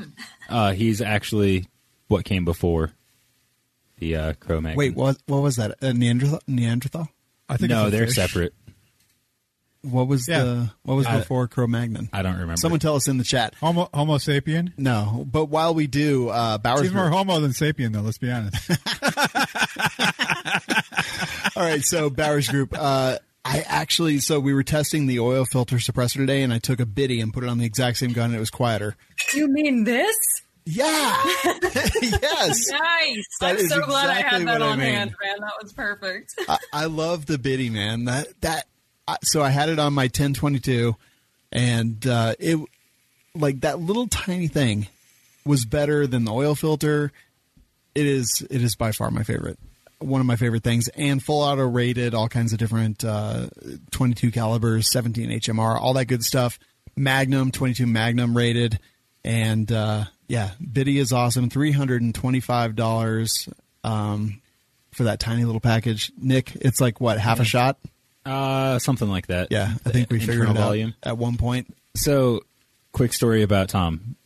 I took that selfie. I sent it to Tom. Oh, okay. I send Tom selfies when we do his ad read, and I say, we're talking about you. So, as a result, Tom has started sending me memes all the time. Me too. Yeah, but Tom will send me memes at like 1 a.m. when I'm asleep, right? 1 a.m.? But Tom sends me memes at 4 a.m. I get them early in the morning too sometimes, but I'll get them at like 1 a.m. I've got my phone on Do Not Disturb. I'll wake up in the middle of the night. I'll like go to the bathroom. I'll come back, look at my phone. Yeah. And then I'll be like, ha ha, and like text him back. Same. And then he'll text me back the next morning, or like sometimes he'll text me back immediately, and he'll be like, we're sleeping. And I'm like, Now you texted me at like 1. I text you back at like 2:33. If you're going to send me late, I'm going to send back late. Like That's it. Because I'm up all night, every night, because of work. I'm going to just start texting him constantly. Why do I keep hearing birds? You know what? I'll Anybody bet. else? Well, you know what? It's because your laptop sucks and you're using mine. I don't hear Why birds. is your laptop making bird calls at me? Because it's telling us that we're getting donations in Genevieve. Oh, it's a good Nice. Yay! No, saying, I love it Yeah. though. So yeah, the biddy is one of my favorites in the universe. It's 2.8 inches long, so I can relate. Oh, to dude, this. it's so huge. It's yeah, like double. It's like 2.8 inches. But also, no, Inches. this is the important part. Biddy 5.7, rated for 5.7. Oh, nice. Yeah. But anyway, pretty neat. use coupon code WLS at bowersgroup.com. Jen has a biddy literally sitting like right there. Where did you pull that out of? Like it was on my the desk. desk? Your I also chest? have like this Taurus 22 that we did a video on the other day. Nice. Oh, I have that same Taurus. Do you? I actually really liked it. So does Yes. Savage. It's fantastic. Let's see. Dragon Arcadia says I got my biddy out of ATF jail last week. Yeah. Yay. The biddy is 5.7 rated. I do love the biddy. And we literally, when Tom was on the show, he's like, volume. Volume is what actually affects the sound. Like the internal volume of suppressors is what affects the sound. But today when we were shooting the EconoCan, which is a Delco oil filter suppressor, the biddy was quieter on the exact same gun. Like without question, it was quieter. And full auto rated, which it's going on my machine gun. So bowersgroup.com. Go check that out. This is time for Gear Chat. And I guess I'm going to go first. Just because. Go first, Shawn. Because I'm getting drunker by the minute, and I want to still be able to talk. Thank you. I appreciate it. Yes. Okay, go now. Sorry, I had to reach back. I'm going to go first, but I got to do some first. What the dude? Be ready or go home. All right. Wait, is this like show and tell? Do I need to go and get something? Yeah, go get something real quick. Yeah, yes, for sure. Run. Oh. All right, so what I wanted to talk about was MDT TAC. I actually, I recently got my 6.5 Creedmoor Savage 10 BA, and not Savage 1R, just Savage Rifles, which is a bolt action Savage. And I reached out immediately because it comes with some, like Nick, you saw the that it came with, CAA, just nonsense everywhere. Yeah. Nice. Is that a 6.5? It is. It is. Yeah. It came with a Hogue grip and like a CAA stock, and I hated it. So I reached out to MDT, and they agreed to send out a couple things. And what I really wanted, because I was pretty happy with the rifle, except for that stuff. So they sent their vertical grip, which I have right here. Mm-hmm. They sent their SCS stock, which is beautiful, and also their folding stock adapter. And I will get it on the gun. I actually ran out of time right before the show. So the SCS stock, it's a carbine stock that screws directly into a buffer tube. That's about $350. I think the folding stock adapter is $150, something like that. And the grip is like $100. So I am actually very, very stoked about this. It takes this rifle that had some that I hated on it and immediately improved it with those updates. So what do you think, Nick? I don't know.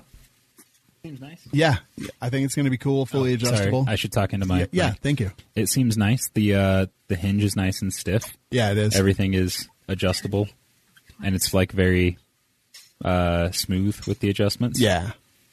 Yeah. So actually, Roden was looking at this as well, listener Roden, and he was pretty stoked about this stuff. So yeah, got it now. We'll be doing lots of videos now that I got it. It took a while to get in, probably about 3-4 weeks. You should shoot it like that, just without the stock on it, but hold it like a pistol. I totally can, actually. Hold it out, one-handed. All the way out. Tilt it to the side. Extend your arm. Come on. No, don't lean backwards. No chick lean. Okay. Well, is that a 28-inch barrel on that? It is. Nice. Good, Yeah. good call. Yeah.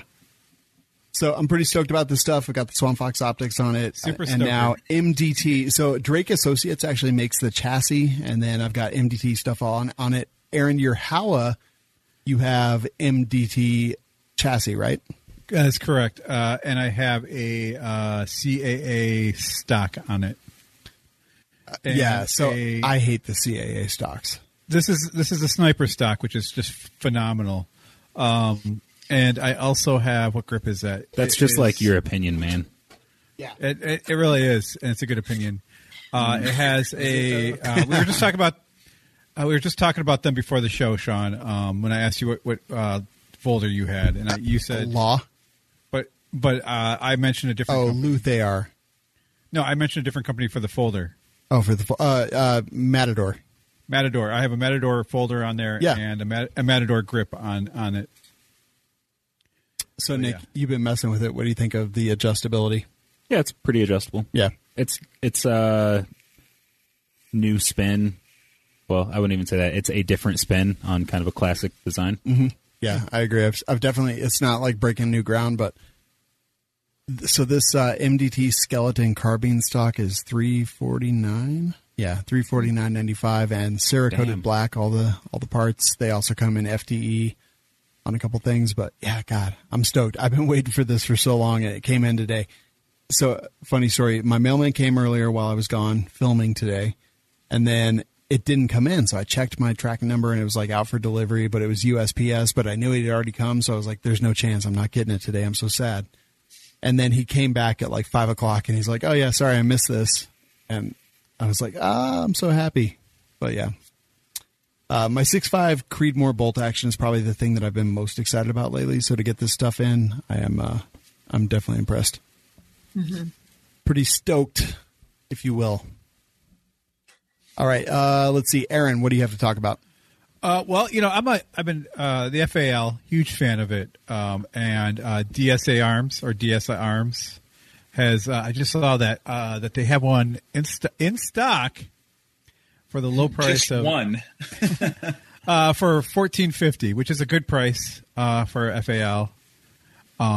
It's more of a classic build on it. They have a lot of different. It's the traditional profiled barrel, fixed carbine stock. But it's something I've been looking at, and it was pretty cool to see that DS Arms has them in stock, and they have actually a lot of different variants of that as well, which is pretty cool. If you go to their new products line, and I'm just going to click through this real quick. Pull that up, Jamie. Shut up, Savage. I will literally fly to Washington to stab you. So they also have like the 21-inch barrel for like $2,000. So I mean, it varies in price. They have an 11-inch barrel option, but yeah, they have a lot of different options for this configuration, and I am super stoked over it. I obviously can't afford to drop $1,500 on a new rifle today, but if I could, this is what I would be getting. Really, you would get the FAL? Yeah, I would. I've always really liked them. It's a 308 battle rifle. It's like the traditional battle rifle that in my head I always pictured as being the rifle. Yeah, we just reviewed the C308 from Century. Mm-hmm. That's a set me though, right? Yes. Yeah. Yes. I don't know. I kind of like the set me design better than the FAL. Why, Savage? I like the profile better. Interesting. Okay. I mean, I think the mags probably are a little bit better too. It's a fair assessment. I mean, it's a personal preference is what it boils down to. Yeah. And what's cool too is they also sell like just the receiver if that's what you're looking for. Yeah, they have a lot of different options for it if that's what you're looking for. DS Arms. Nice. At DS Arms, why do we know them? Illinois? Are they in Illinois? I actually don't know. I have no affiliation with them at all. It was a gun I came across. I got an email from them, and I'm like, oh, sweet. They were doing work with a friend of ours, and we spent some time with them at a NRA. That's right. Annual meeting one year. That's right. So yeah, is that why they sound familiar?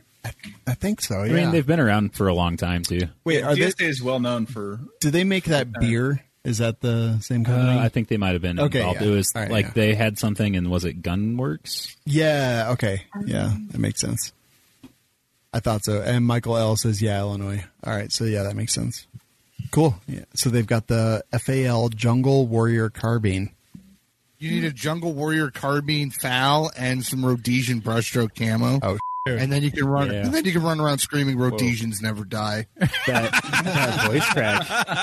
Jeremy's getting excited. Yeah, I've been reading a bunch of stuff about a bunch of books written by Cella Scouts, and the FAL's kind of been on my mind too, Aaron. It's a cool gun. It is a very cool. It's a class. I was watching this movie the other day where it was basically Australia during the Vietnam War, and they were either using the old M16 or I think it was the M16 or the FAL, and it was like, oh, that's pretty funny, and they preferred the FAL because it didn't jam as much in the jungle climates. Yeah, the FAL used to be like we should have gone with the FAL back in the day. What, instead of the M14 or the HK91? Oh yeah. No, the HK91's a totally different. That's what, actually a guy had a is. PTR. It's a clone. Well, kind of, sort of. Well, the set me came guy first. had a PTR 91 in the shop today. Really? Yeah. Yes. So in Tales of Weird that happens at gun ranges. Yeah. I sold him one of those barrels of 308 for 50 ounces of silver. What? Oh, that's cool. That's weird. I'm not even joking, dude. Were they like, that's funny. funny. How much is 50 Coins or ounces what? of silver worth? It's about $1,500. Mm-hmm. Really? Yeah. That's funny because I'm gonna give Shawn up one of these days for 30 pieces of silver. Not even ounces. Nice. How much is in a piece? Not much. From They're have to small. kiss him first. They're going to be, I'll kiss them, and then I'll get some, like, they're going to be like Tic Tac size pieces. All right, so first of all, I'm going to shoe you. That's fine. You can get a 15-ounce silver skull of the dead for $900. But that's probably, for Jeremy's sake, that's probably not as pure.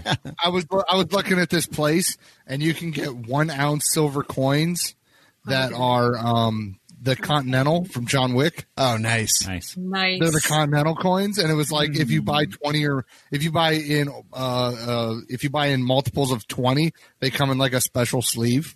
I like that. Okay, that's cool. I kind of want to do that. Yeah. So you bought 10. All right, so I will not lie. This is the weirdest story. I don't even know how to start this.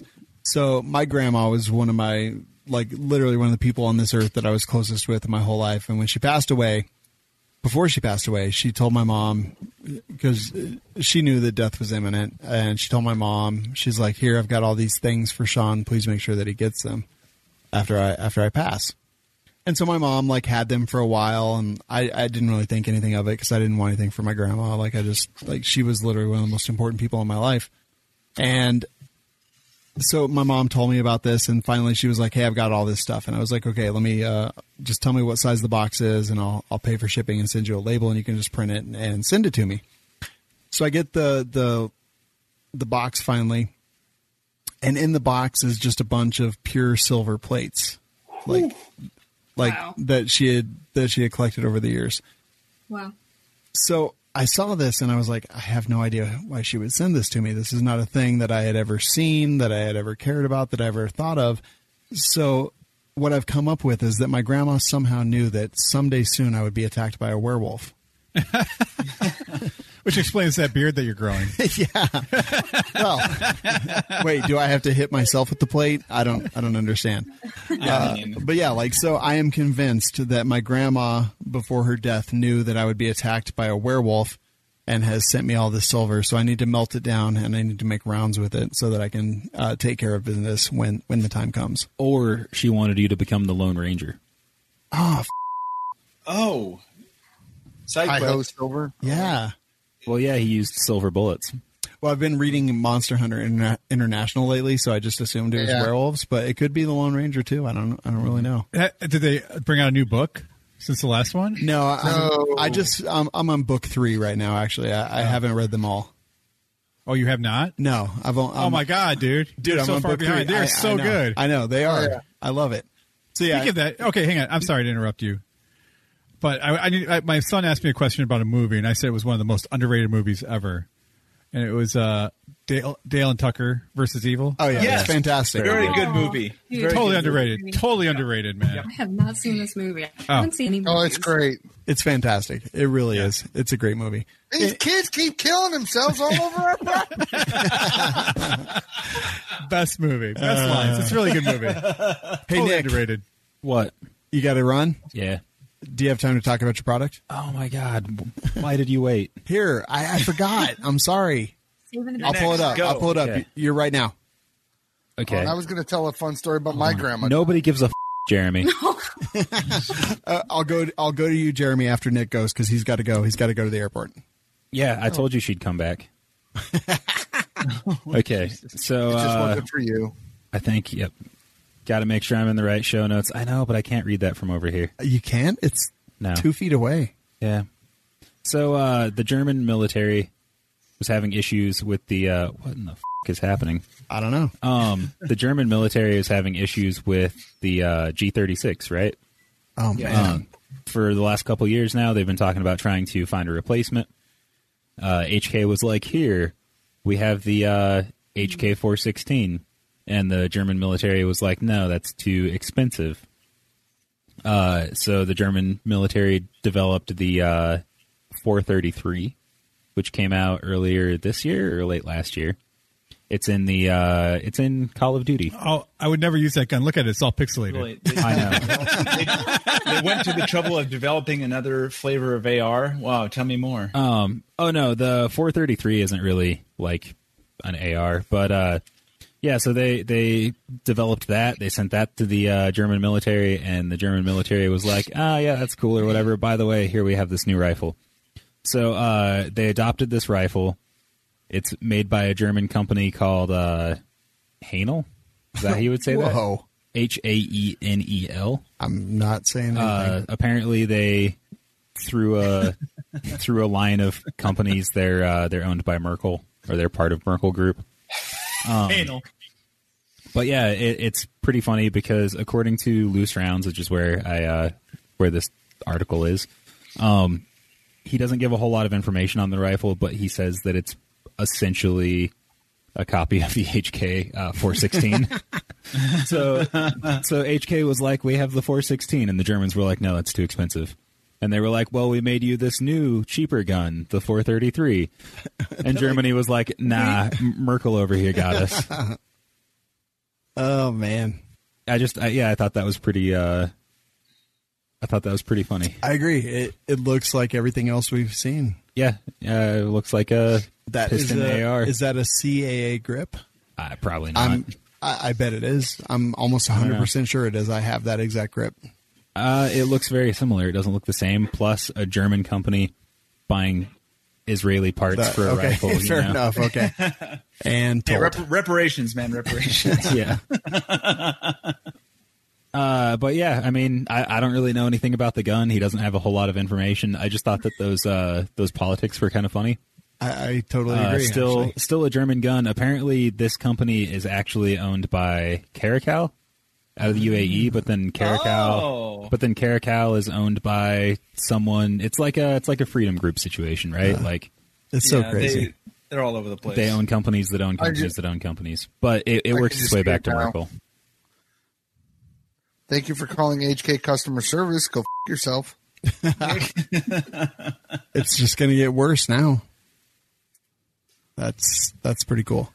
We really need to get somebody from HK on just so they can act. If we can't explain why they hate money. If we can't get HK social media girl, we don't want anybody. Yeah. Where did Sarah go? Did she bounce? She had to go to the bathroom. Oh, thank God. She pulled a Nick. She's making a tinkle. But she also took her phone, so I don't know. It could be a while. Oh, we know what that means. To be fair, I don't leave my phone laying around my friends either. That's true. Yeah, I've got a bad experience with that, Jeremy. I now have a lock on my phone. Same. Hey, Shawn, what do my Thanks for coming on, Genevieve. High five, Nick. Hey, Aaron, what do my look like? Yeah, angry and scary. They do. It's awful. And very hairy, but like Albert Einstein hairy. Okay, Gray Bush. That's a horrible image. Yeah, Terrible. The show is just getting started. Don't worry. Oh God, you missed Aaron describing Jeremy's while you were on. Did she miss it? Yeah. So I don't think she really missed much. Yeah, I don't think so. So Jen, what'd you go get? What gear did you get that you wanted to show us? Well, I feel like I'm really unprepared here. Like everybody did research. Am I supposed to be showing something new? No, or, like, just whatever you want, like anything. Whatever I like. All yeah, right, well, just don't get attacked by a werewolf. Talked about 100-year-old. I have the 10 mil Banshee. Ooh. I Ooh. love this gun. There's a Bowers can on it. I had to check. I couldn't remember. Bowers Group. Go check them out. They make awesome stuff. So is that the Dreadnought or the Verse 458? The 458. That's awesome. Yeah. It works really well, too. I shot this without ear pro to see how loud it was, and usually I'm a little bitch about that, but it was okay. It really my phone is. was on all day. You could have called me. Huh? I said my phone was on all day. You could have called me. You could have. But yeah, I'm obsessed with this thing. I love it. And I picked the color. Isn't it pretty? It is. It is. So the Banshee is actually, I have one of those that I actually machine gunned, the 9mm Banshee. Did you really? Yeah. It's so awesome. It's probably my favorite gun. How is the recoil impulse on that 10mm with that radial delay blowback? That's what I want to know. It's not bad. At least I didn't think it was bad. I honestly like feeling recoil, though. I know that's like the weirdest shit ever, so I might not be the best person to ask. Freezing. But I really didn't think it was that bad. I mean, it actually burned my face a little bit. Just the blowback was like intense. I wasn't expecting that. So they make recharging handles or charging handles that actually have a port on the side. Yeah, the Raptor. You can drop that in and it just blows it off to the side. You'll get less blowback in the face. Good to know. I have to get one of those. They are nice. Like, honestly, you probably have some. Like, I know that they've been pretty liberal about sending them out, so.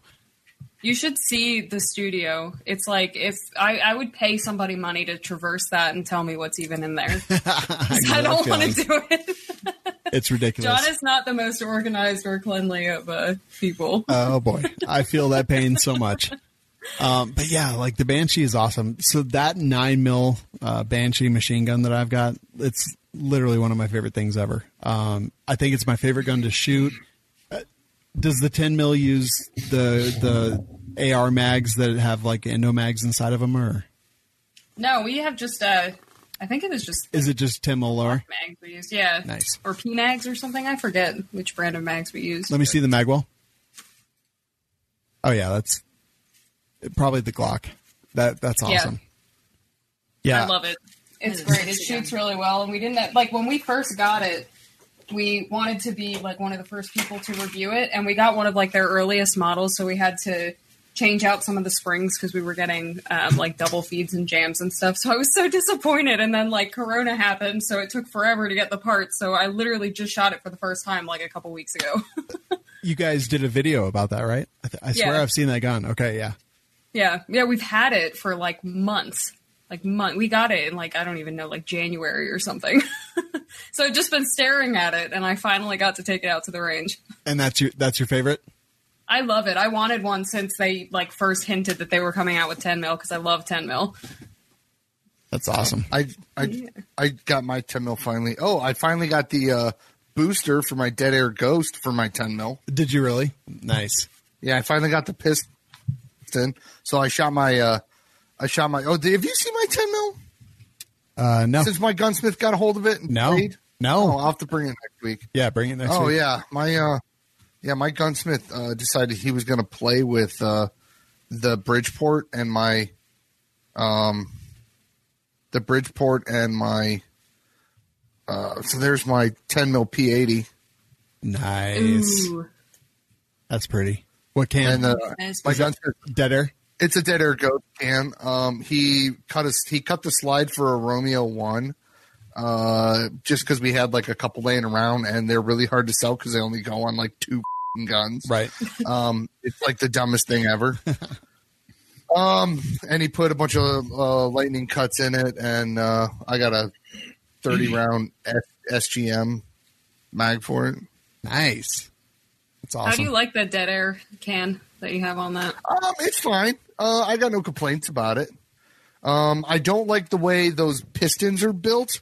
And that goes for any can that's built that way. If you design your piston the way that, most people do, you're stupid and I hate you and I hope you get hit in the head with a hammer. Words. Wow. Well, I've already had one break. I was literally shooting it and it just went in the Yikes. That would make me mad too. Yes. So I'm like, and then I looked at it and it broke exactly where I was looking at it, and I went, "Well, this is stupid. It's going to break right here and right there." It's kind of like when Savage built his polymer AR and then put a 9mm on it, and I said, "It's going to break right between the thing and the thing." And then like a week later, he's like, "I broke my polymer lower." I'm like, "Did it break? Did it break on the thing between the thing?" Yeah, I thought so. You dumb. Guys, Jeremy can predict the future. He can. It's crazy. He knows. No, I just know how guns work. Yeah. I don't. I don't think Jeremy can predict the future, actually. My 10mm is pretty sweet. It is pretty sweet. That is awesome. So, Sarah, what's the gun or gear that you've been most excited about lately? Anything. Oh, geez. Well, I went to Tony Simon's diversity shoot. Oh, yeah. In August. I plan to go again on Thursday night. It's in Easton, Pennsylvania. And someone had brought an IWI Tavor. I think it was I can't remember if it was a 7 or X95, but it was in 5.56, and it had a Vortex holographic sight on it. It was fantastic. It was so fun to shoot. So, yeah, but we may be adding one to our collection. And I told Tony, I was like, dude, if we're going to be coming to these events, you better be careful because they could get very expensive for us. Yes. Yeah, but I really enjoyed shooting that. I loved going to the diversity shoot and just like hanging out with people and they were just really generous. It's like $20 and all of your ammo, gun rental, lane rental, and dinner is included, and you get to hang out with Tony. So it's a really good deal. The weird thing though is like if Tony and I are hanging out, yeah, like I'm the minority because he's like 70% of the diversity in the room. Well, he takes up 70% of the room. So yeah, that was a joke, Savage. Actually, we have pictures I love his sense of humor though, and like he really does.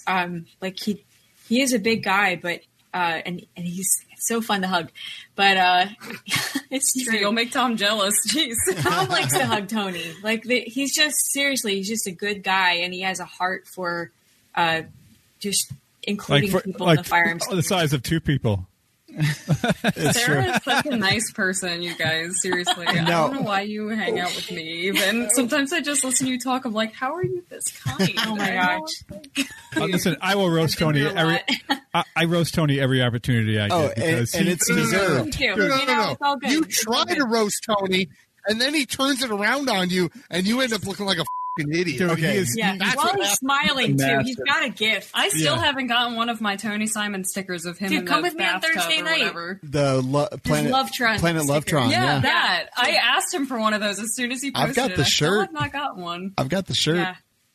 Tony Simon. He's got the shirt. One of our favorite people, actually. One of my favorite memories ever was at an NRA. I don't remember. We were having a big we like shooting party somewhere, and does this have to do with me? Yeah, God, yeah. And so Aaron had dyed his beard ahead of time, and Tony walked into the room, a room full of WLS listeners. Like it was like just a packed house, and Tony's like, "Aaron, what the?" He's like, you thought that was your problem. Yeah. He's like, all the things wrong with you, and you thought gray beard was your problem. It changed many things, but you thought that was your problem. Exactly. So after that point, I actually stopped dyeing my beard just because he called me out so hard on it that it scarred my emotional soul. Dude, it was in front of like what 300 color people. Did you dye it? It was just a brown, just to match my hair color, and it was just like, it was so great. And he noticed. Yeah, Tony, right off. Tony is one of our favorite people. Been on the show 1,000 times. Like we love that dude. Yeah, he's a great guy. And he roasts us worse than we can roast him. Because if we roast him, that would be delicious. Actually, I recommended barbecue sauce. That's not true. That's not. I left him lost for words a couple of times. No, the sickle cell joke really got me. Oh, that was actually a really good one. Oh no, my favorite thing ever, my favorite Tony Simon memory is we were in Nashville and we were walking up this hill, and as is tradition, WLS had partied really hard the night before, so we're walking up this hill. Tony's like, "What the am I doing right now? Walking up this hill," and Jeremy's throwing up on the street. Right. Why do all the Jerambe stories have to do with was he scream barfing, or was this just a regular? No. Bodily fluids going on. No, it wasn't even the drinking the night before. We had pizza for lunch, and it gave me really bad heartburn, and I was like, this sucks, and the only way it's going to stop is if I throw it up. But it was already like right here, so I was like, I just went in the gutter. Yeah, we had drank enough to kill like several countries. Yeah, and I threw up, and I felt amazing, and then we got hammered that night. Yeah, it was just on the street. We're walking up a street on the way to Hooters, I believe, if I recall correctly. Look, it was the streets of Atlanta. It was very I didn't ruin anything. No, it wasn't Atlanta. They have really good wings. It was Nashville. Saying. Wow, okay. They do. It was Nashville. Savage, what's your product tonight? Oh my God, is it finally? It was Atlanta. No, it was Nashville. Because it was f***ing Atlanta. No, Atlanta doesn't have hills. Nashville did. We were walking up the hill. Apparently, it's not. It was Atlanta. Savage. Okay, first of all, I have pictures. I'll go look them up right now while Savage He has talks. pictures. Yes. Atlanta. You want to see a picture of Jeremy's ass? Because he's got pictures of that. With his finger in it. Actually. On that. Savage, go ahead. I don't want nightmares tonight. Thanks. So. Okay. So my product, I have a wonderful laugh. as like flat as a board with a hole in it. like a not hole in the fence. Right, exactly. He looks like Hank Hill from behind. Over. To be fair, we all do. Okay. Oh boy. Yeah. None of us were gifted with the Latino ass. Speak for yourself. Whoa. All right. I'm thick. THICK. 3 C's. 3 C's. I was talking about John, you perverts. Oh. My bad. My good. Oh my. Was it Atlanta? Now I'm doubting myself. All right, Atlanta, dude. Savage, go ahead. I'm telling you, it was Atlanta. I'm texting Tony right now. Am I good? Yes.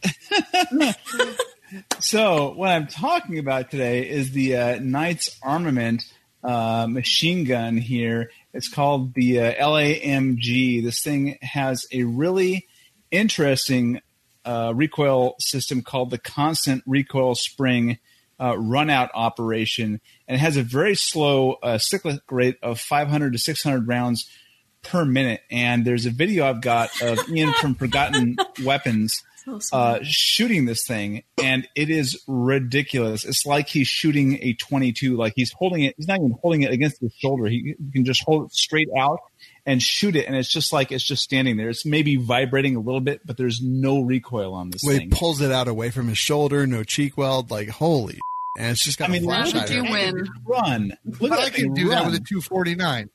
I mean, yeah, but you're like Not like 500 that. pounds. This is like a skinny dude, maybe 165 on a wet, and he's just running that thing. So I don't know what Stoner or CAC did at Knights Armament, but man, they made a phenomenal system there, and I'd really like to see that in other platforms if it's possible. Is that an update of Stoner's rifle? I think it is. I think it's an update of Stoner's rifle. Yeah. God, that is impressive. Yes. Yeah, that is. video doesn't sound right though. Like it doesn't sound like gunfire. Wait, it doesn't? Hold on, let me. It is. It is very much gunfire. Sometimes microphones don't I pick listened up. to that video and it sounded weird. Yeah, sometimes microphones don't pick up gunfire very well, and they'll attenuate it differently, so it sounds weird. But trust me, it sounded really weird. It did. I said attenuate. Yeah, That's a good word. It's a good word. it is. It is. You guys are literate. We just work in video. Now I want to. The fish said it was Atlanta, so I don't know at this point. I'm like, how do I even search for this? I'm like, black dude, Atlanta. Oh, look at all those search results. Holy Jesus. Nothing. You might see some interesting stuff. But we've it was Atlanta because we were staying at the plantation. no, we were walking up the hill. Oh, Yeah, in Atlanta. It was Atlanta. Yeah, it was Atlanta. You. All right, that's fair. That's fair. I had lost like 70 pounds at that point. I've put 90 back on, but I'm thinking of doing a Tough Mudder this year, Shawn. are you? Yeah, there's one in Michigan. Well, next year, I guess. So I got in June of next year. You in? No. Oh. No. They have a 3-mile course. Okay, I'm in. Okay, we'll do the 3-mile course. Sure, why not? Okay. Do we still get? Still have to run 3 miles. Do we? though. I could do that right now. Yeah. Do we still get free media? I'll check. I'll Okay. check. If I get it, you're in? Yes. Okay. Yeah. We heard it here. When? June 12th. Oh, yeah. The day after my birthday. Yeah, I'm totally in. Yeah. It's canceled because of coronavirus. Perfect. We got a whole year. We're good. In that Yeah, fact, I'll do 2. Oh, wait, what? What? I'll do 2 if it's canceled. Okay. All right. That will do. It is time for Aaron. That's me. What you gonna do now? Talk about lifestyles. Oh yeah. What you gonna do now? Talk about lifestyles.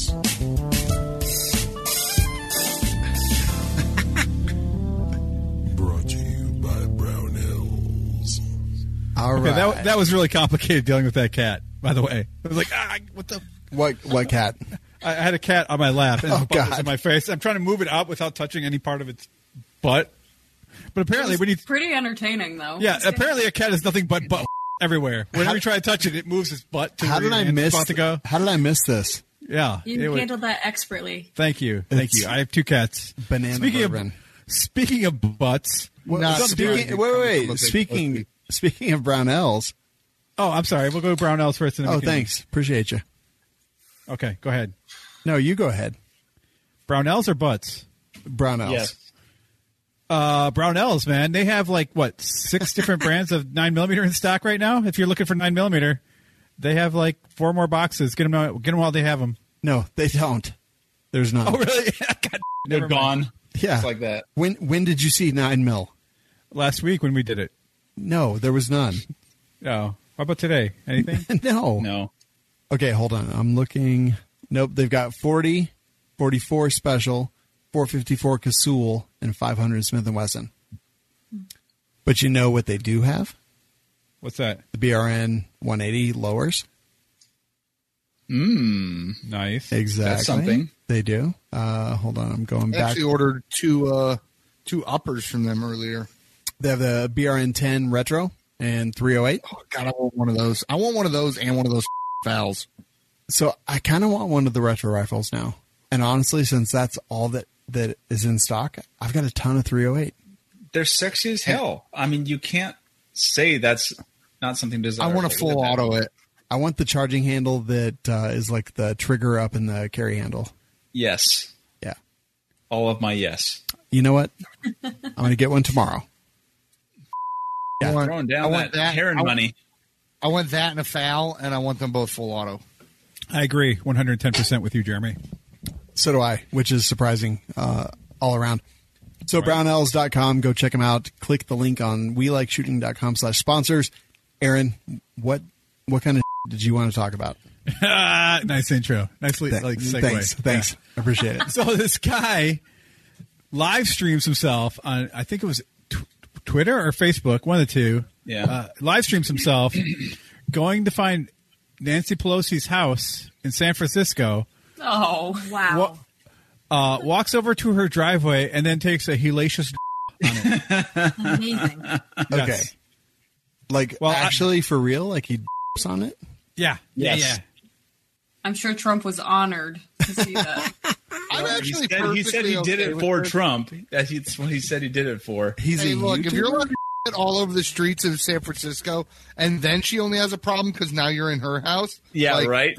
There's a problem. Oh Yes. man! All right, so well, I don't. I know this is not really a lifestyle, but if your lifestyle is like taking shits on people's driveway, I would suggest against it. You could get, especially filming it. I think you could get public. You could get what is it? A sex crime against you for doing stuff like that. Probably, public nudity. yeah, Yeah, public nudity. So actually, I mean, yeah. So you register as a sex offender for peeing in public. yes. All right. So the video titled "Poo Pelosie." Oh wait, Poo Pelosie. It does Sorry, lend itself to that title. Yeah, it does. Yes. So he Whoever wrote this article is a genius. exactly as he walked out of frame, he said that was for Trump. In the subsequent live stream, he said, "I'm gonna need a lawyer." And apparently he did, because Capitol Police came and arrested him. Yeah. And He said, go ahead. It was scary, man. They asked me about Kamala Harris and about how I joked on the stream if she lived in San Fran. I on her house too. They weren't effing playing.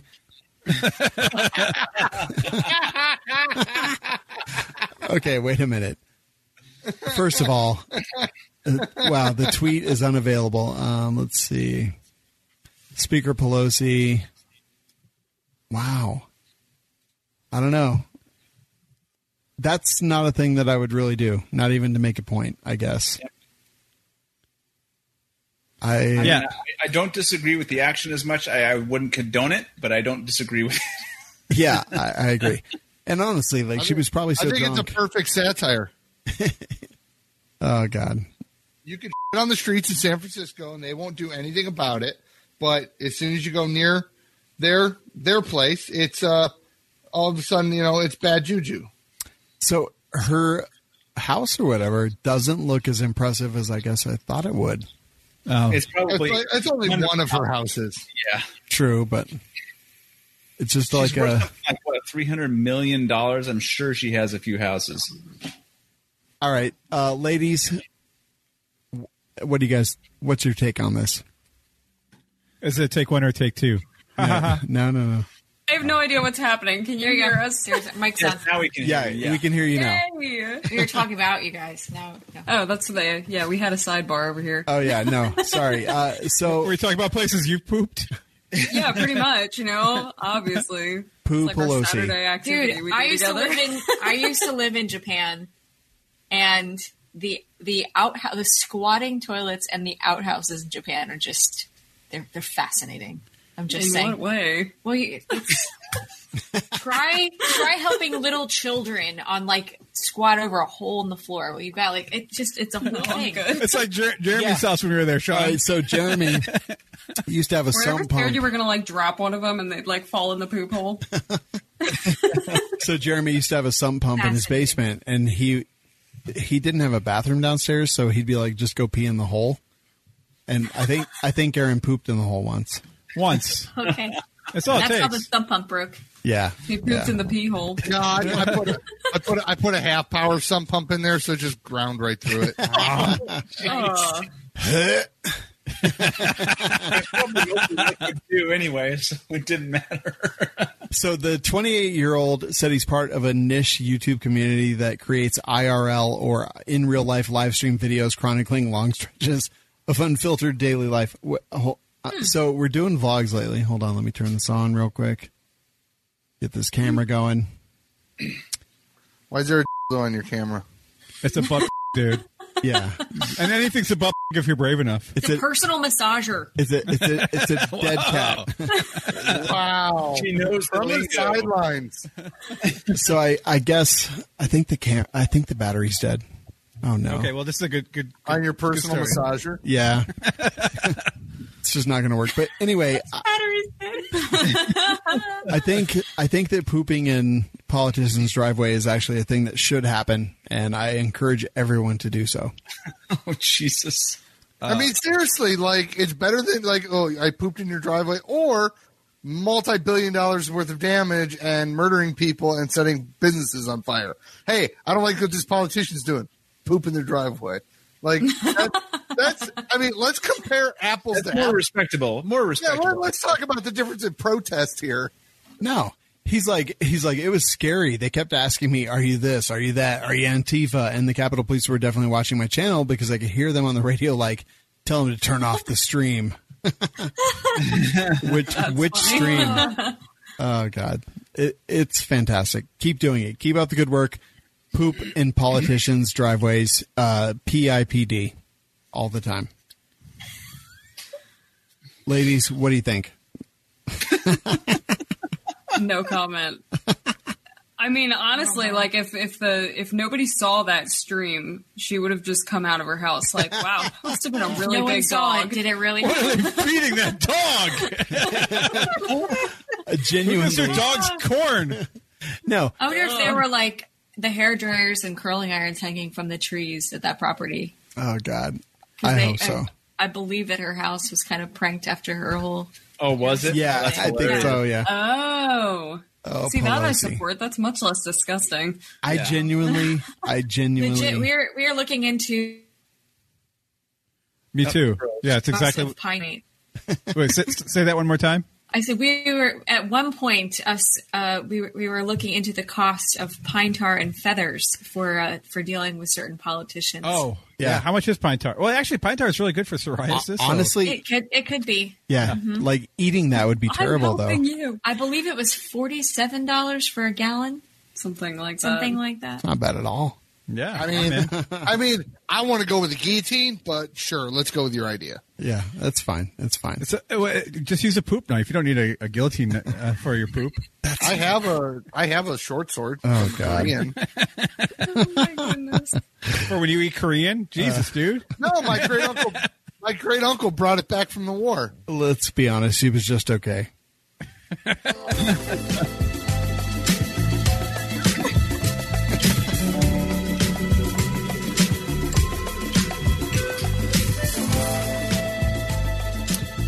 It's so long. I'm going to be honest, not a fan of this I one. love this mixtape. I like this one. No. Yeah, this one makes me feel like they're like something inappropriate is just about to happen. You know what I hate? What? That I just figured out my phone was on Do Not Disturb for like the last 12 hours. Oh, no. Oh, my. How many notifications did you I have get? so many messages. Wait a minute. Right now. All right. So a week ago, I uninstalled Facebook, Messenger, Instagram, and Snapchat. Like every social media from my phone. It's been the best week of my entire life. It's all gone. Like, I don't even care. Franklin Armory. So the Reformation. Do you guys recall this? Mm-hmm. Yes. Tell me what you know. It's the gun that shoots churro bullets. It is. So let me start here. So Franklin Armory, they make binary triggers, which right now that's a tough sell. But the cool thing is that they make all kinds of other stuff. Are you familiar with their firearms? Some of them. Like which ones? The Title I. The Title I. That's a good one. Okay, thanks. For California, Yeah. for places that are restricted. All kinds of firearms, binary triggers, all kinds of parts, full firearms, things like that. The Reformation, the Providence, the BFS3 triggers and firearms, all kinds of awesome stuff. And it's all available. FranklinArmory.com. Coupon code is going to be WLS10. Saves you money. So whether it's a binary or a full firearm. Yeah. The Reformation is actually one that I really want. So I'd definitely like to try it out. I mean, we did try it at SHOT Show. I'd like to try it out in my own backyard. You're just going to hit the gas line. So the gas line, they reburied it. It's good. It's 36 inches in the ground. You can't get to it. So try. FranklinArmory.com, coupon code WLS10. Savage, this is Going Ballistic. What you got? Your hair looks amazing. Thanks.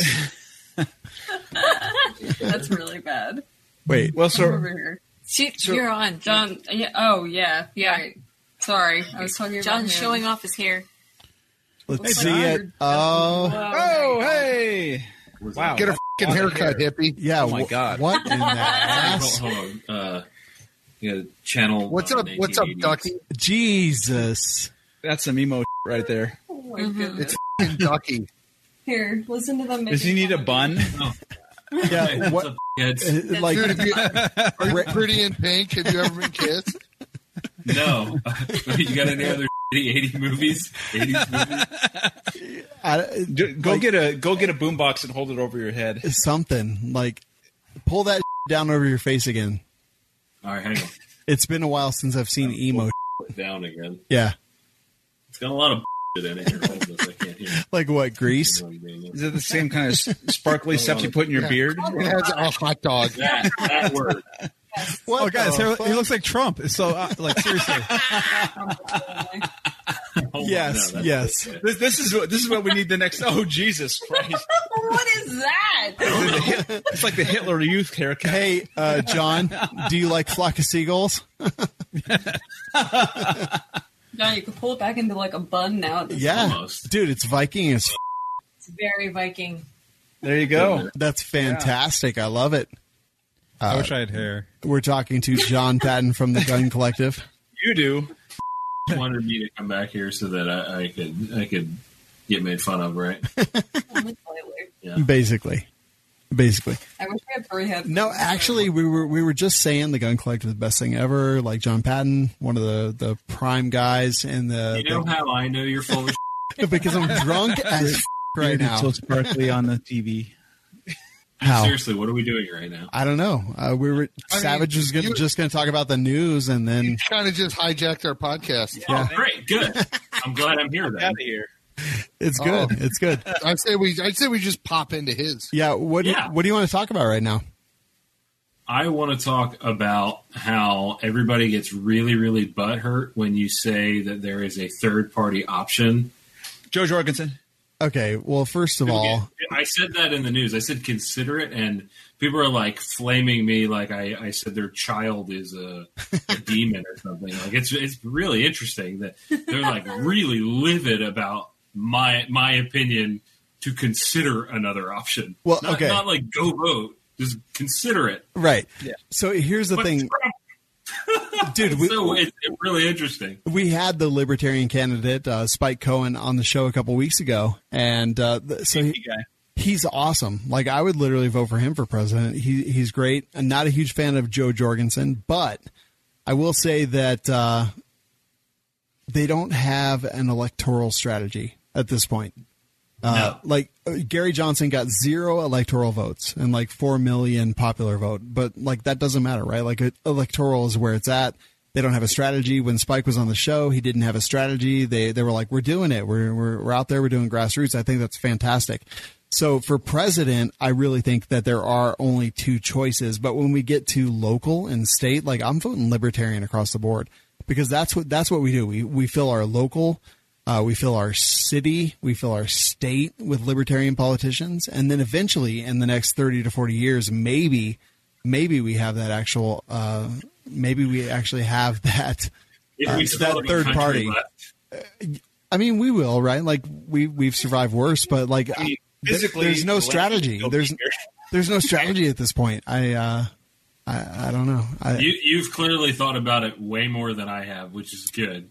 I have. Then I can call you when I have questions for Well, smart dude, people. when we had Spike on the show, I was like, what's your electoral strategy? And he's like, I mean, genuinely, the answer was like, we don't really have one. It's grassroots. We're the first third party that's on all 50 states ballots.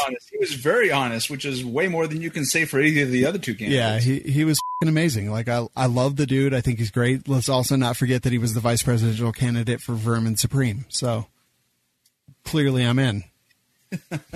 Anybody that wears a boot on their head, that's a thumbs up from you. Oh, yeah. Well, he promised free ponies. That's really what I was all about.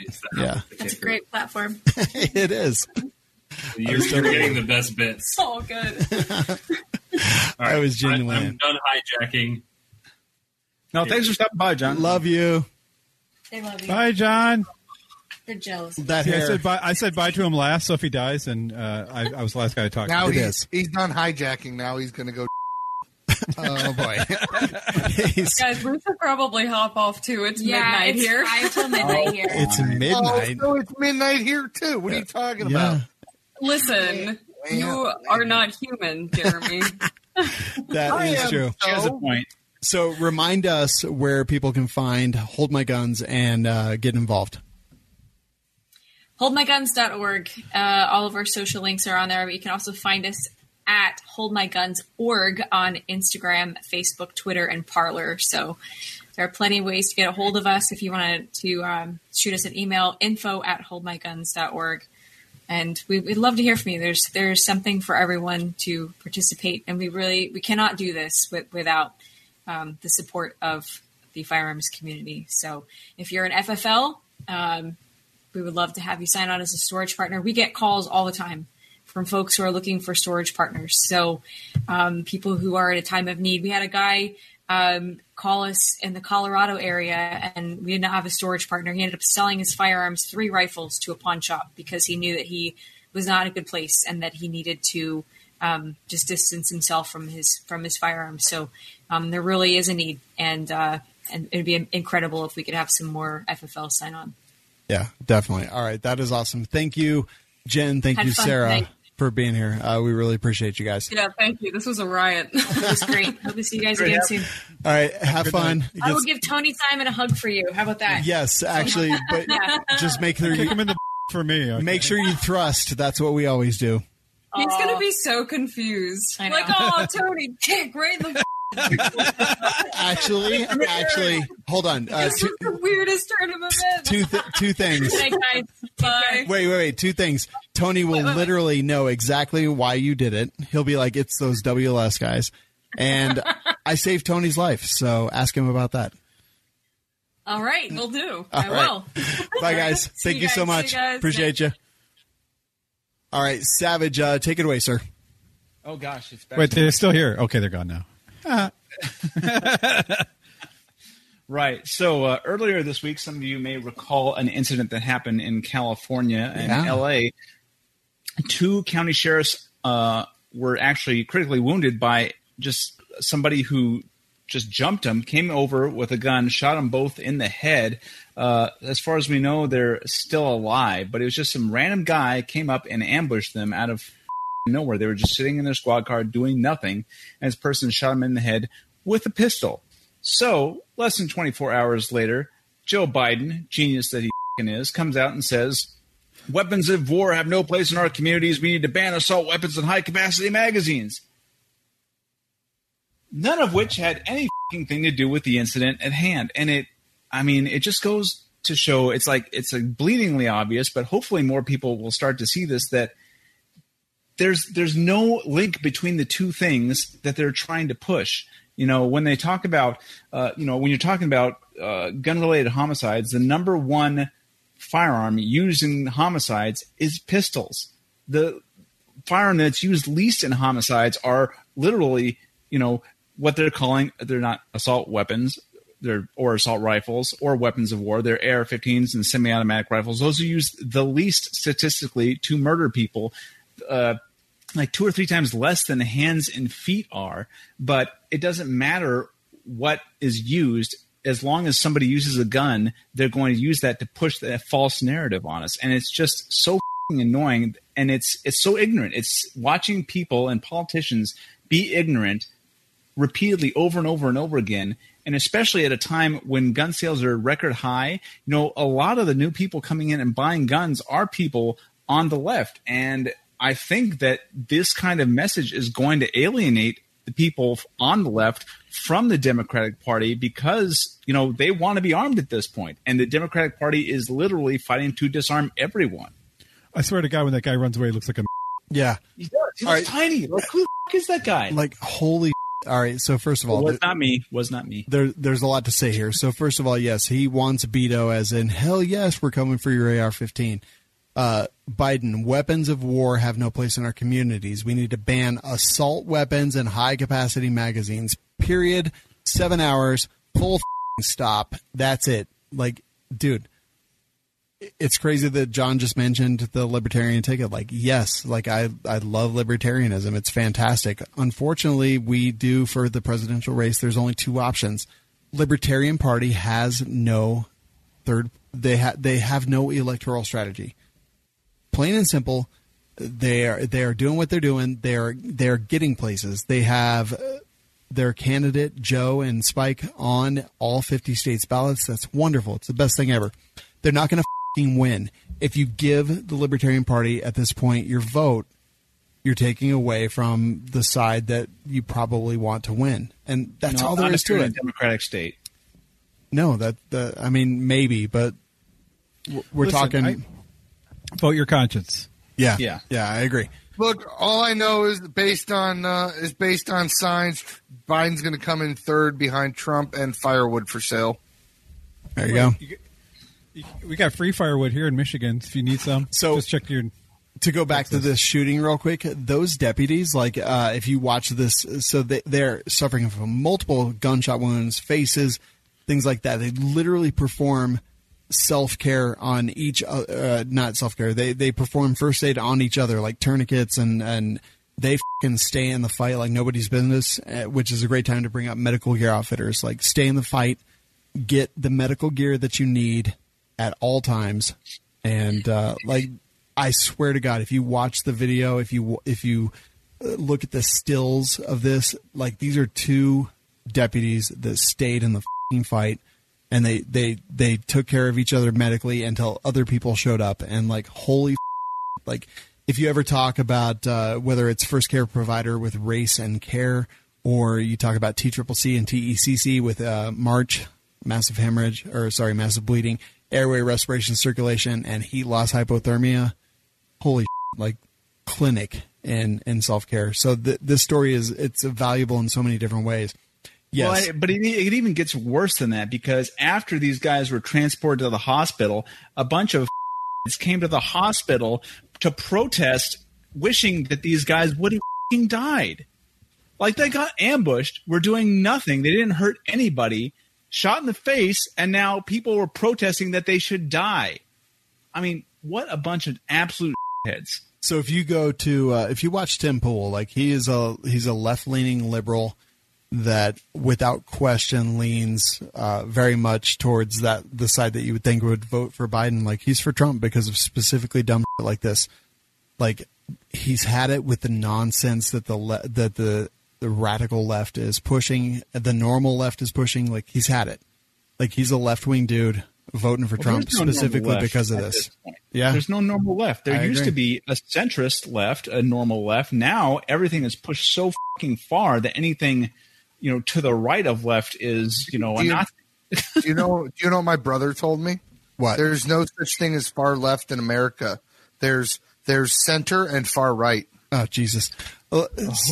Some headlines. Antifa. I was like, what? Yeah, it's ridiculous. Like, literally, look, if you think liberally, just go watch Tim Pool on timcast.net.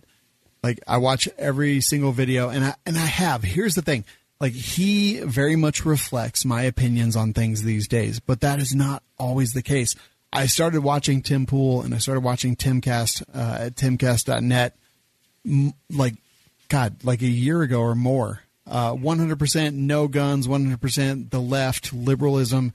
Like, these are the things that he was in. And if you listen to his transition to, like, Trump is the answer because there is no other answer, the left has lost their minds. This get woke, go broke thing that's going on, it is absolutely insane. And I swear to God, like, if you are left leaning, if you have liberal tendencies, just go listen to him. Just literally just watch his videos for a week. And I would love to know what you think and how you feel, because he is not someone who is from my political ideology, but I respect so much what he says. And the thing is I respected what he said before he started agreeing with the things that I believe, and even more so now, of course. But very, very interesting, and he points out all this stuff. I really think he's a fantastic commentator, and he has a very unique perspective because of his political beliefs. Oh, I love Tim Pool. Yeah, same. Which is crazy because, like, him and I, like, a year ago. Oh, politically, I don't agree with him hardly at all. I agree. Yeah, like, I'm like, this is not a guy. We talk, on healthcare, or like, I'm like, it's healthcare, it's a service. Like, you're on your fucking own, dude. Yep. And the crazy thing is, you have to work for that, and he thinks there should be a government mandated healthcare. Yeah, and I disagree. And that's the crazy thing is, like, a year ago, Tim Pool and I didn't agree much at all, but I listened to almost every single episode that he put out because he's honest. At least he's honest. Like he may not agree with me on everything, but we may not even agree on most things. But I felt like he was honest, and he was. But man, he is in the last 5 months, that guy has gone so much to what I believe politically that it's insane. And you can literally Or maybe you went to where he believes, Shawn. Maybe you guys have merged to kind of in the middle, and then that's why. I don't think that's the case. I feel like I've been pretty consistent in my beliefs, but he has taken a look at the lunacy of the left, and he's really come around to my way of thinking. He's a multiple gun owner now at this point. Wow. He's been on Rogan multiple times. He is fully like, yes, you need firearms. And a year ago, he would have never said that without question. Yeah. This year has changed many people's opinions. I mean, hell, my wife, was way very liberal. This last year has happened, and all the crazy shit that the Democrats have done and not done pushed her straight libertarian. I mean, she's taxes are theft. You. I'm Dude, like, whoa, all right. That's the thing, man. I'm voting liberal everywhere except the presidential ticket. Libertarian. Libertarian. Jesus, holy. Yeah, I was like, I just shit a little in my pants. I'm not gonna lie. I'm like, what? I'm voting libertarian everywhere except presidential. Like I was nervous for you, Shawn.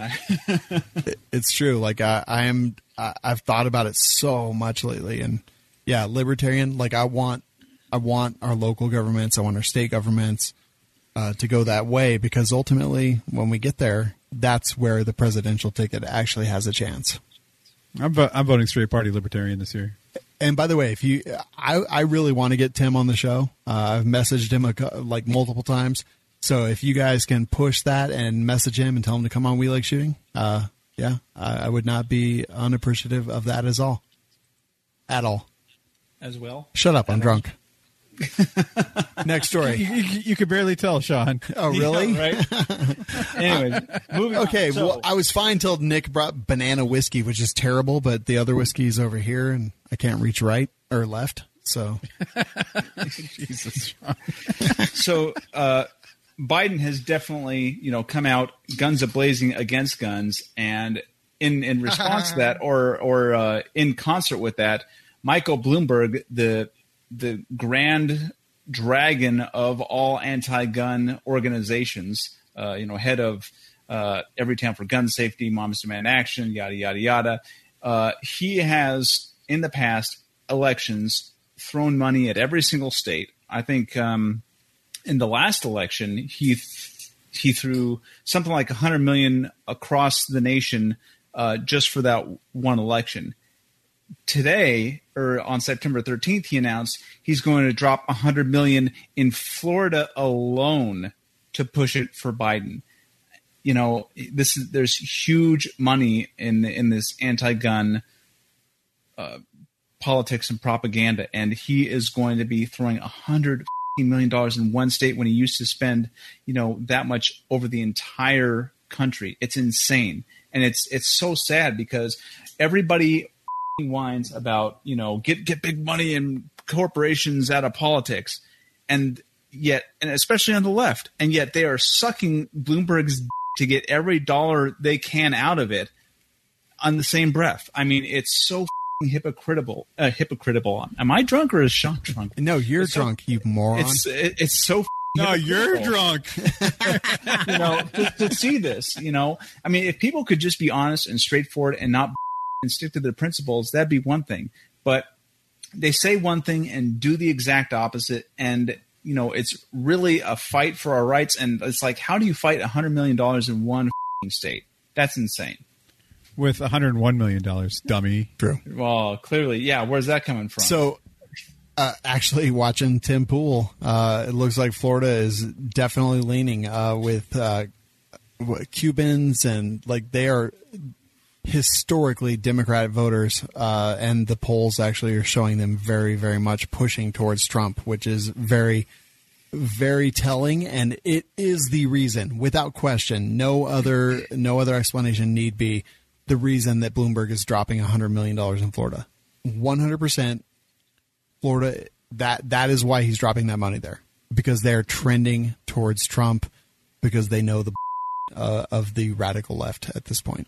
And I would hope that because he's throwing that much money, and because all the ads that they make are so stupid and ham-fisted, it's just so blatantly obvious how bad and how much they lie. And so I hate Trump. I really hate Bloomberg. Biden is a god. He's an invalid at this point. He doesn't know what the hell he's saying. I mean, it's that we have to be put in this position. So, not to sound like a horrible person, but what does this have to do with guns? I mean, because Michael Bloomberg is the leading pusher of gun control in this country. All gun control leads back to Michael Bloomberg. All the money from gun control goes back to Bloomberg. He is the source for money in gun control, and he's pushing a gun control candidate. I mean, every time for gun safety, Bloomberg is anti-gun. Next story. Next and last one, there is a new study that came out, obviously crappy study, which states that the gun laws in neighboring states affect states' gun deaths, says new evidence shows. So what they did is they took a bunch of states that had very tight gun control laws. So looking at their main ones that they're looking at here are the West Coast states like Washington, Oregon, and California, and East Coast states as well. And they compared them, and they were saying, well, these states that are next to them that don't have harsh gun control laws are basically responsible for all the homicides and suicides in the states that do have very tight gun control laws. And they're trying to do it's basically called simple causation, correlation, and correlation equals causation here. They're trying to say that those states are responsible for the other states. But when you look at this, it really kind of tells a different story. What it's showing is that the states that have very high gun control have high gun-related deaths. And in the correlation, what's interesting that they say is that it doesn't correlate as much with homicide as it does with suicide, which is also very interesting. A couple other things they also didn't take into account is states like New Jersey, Connecticut, New York, Washington, D.C., and Massachusetts, and all of those states are surrounded by other states that also have very tight gun control, and yet those states have huge gun deaths, suicides plus homicides. But also, you would think that if states that don't have tight gun control, they would have more gun deaths if their proposition was true, right? But like if you look at Idaho or Indiana, those states have far less gun-related deaths than the states that have very tight gun control. So what this study really shows, I mean, if you look at it, is that the states with more gun control have more gun deaths. It's really what the correlation is here. And literally, the first comment in that really talks about it. Let's see. Let me get back there real quick. You see what they did there? The states that have high firearms death and strong infringement laws, it's not their fault. It's the fault of neighboring states. And then the next comment, let's see these fuckers explain. New Jersey, Connecticut, New York, D.C., Massachusetts, all states with deep red level of homicide surrounded by other draconian restriction states. It's just, it is, honestly, it's exactly like COVID, like places that have the strongest, that are the strongest epicenters of COVID is high population rates. Like the more people that there are, the more crime there's going to be, the more COVID cases there's going to be, and they're all going to blame it on the people around them. They're never going to blame it on themselves. Well, that's the thing that never makes sense. Like, we know what causes crime, and we know that crime causes, homicides and yada, yada, yada, like black markets and the people that are in them. And we know what causes that, and it's low socioeconomic status and poor education. And a lot of that is caused by bad child rearing. Population density, bad child rearing, so but many you can have different really things. dense population, but if you have people with concrete family units, you don't end up with the amount. Like, it's honestly if you have 1 million people and say it's 20% of those people, but you only have 5,000 people and it's the same 20%, you just end up with a lot more crime. Dude, as much as I would like to disagree with you, like welfare state, like these huge places where everyone expects everyone else to take care of them, like, you're not wrong. I 100% agree. Even as much as I want to disagree, like, that's just how it is, as far as I can tell. I don't know, man. Aaron, thoughts there? Yeah. None, dude. You guys covered it pretty well. All right. I'm good. All right. Thank you, Savage. And it is time to move on.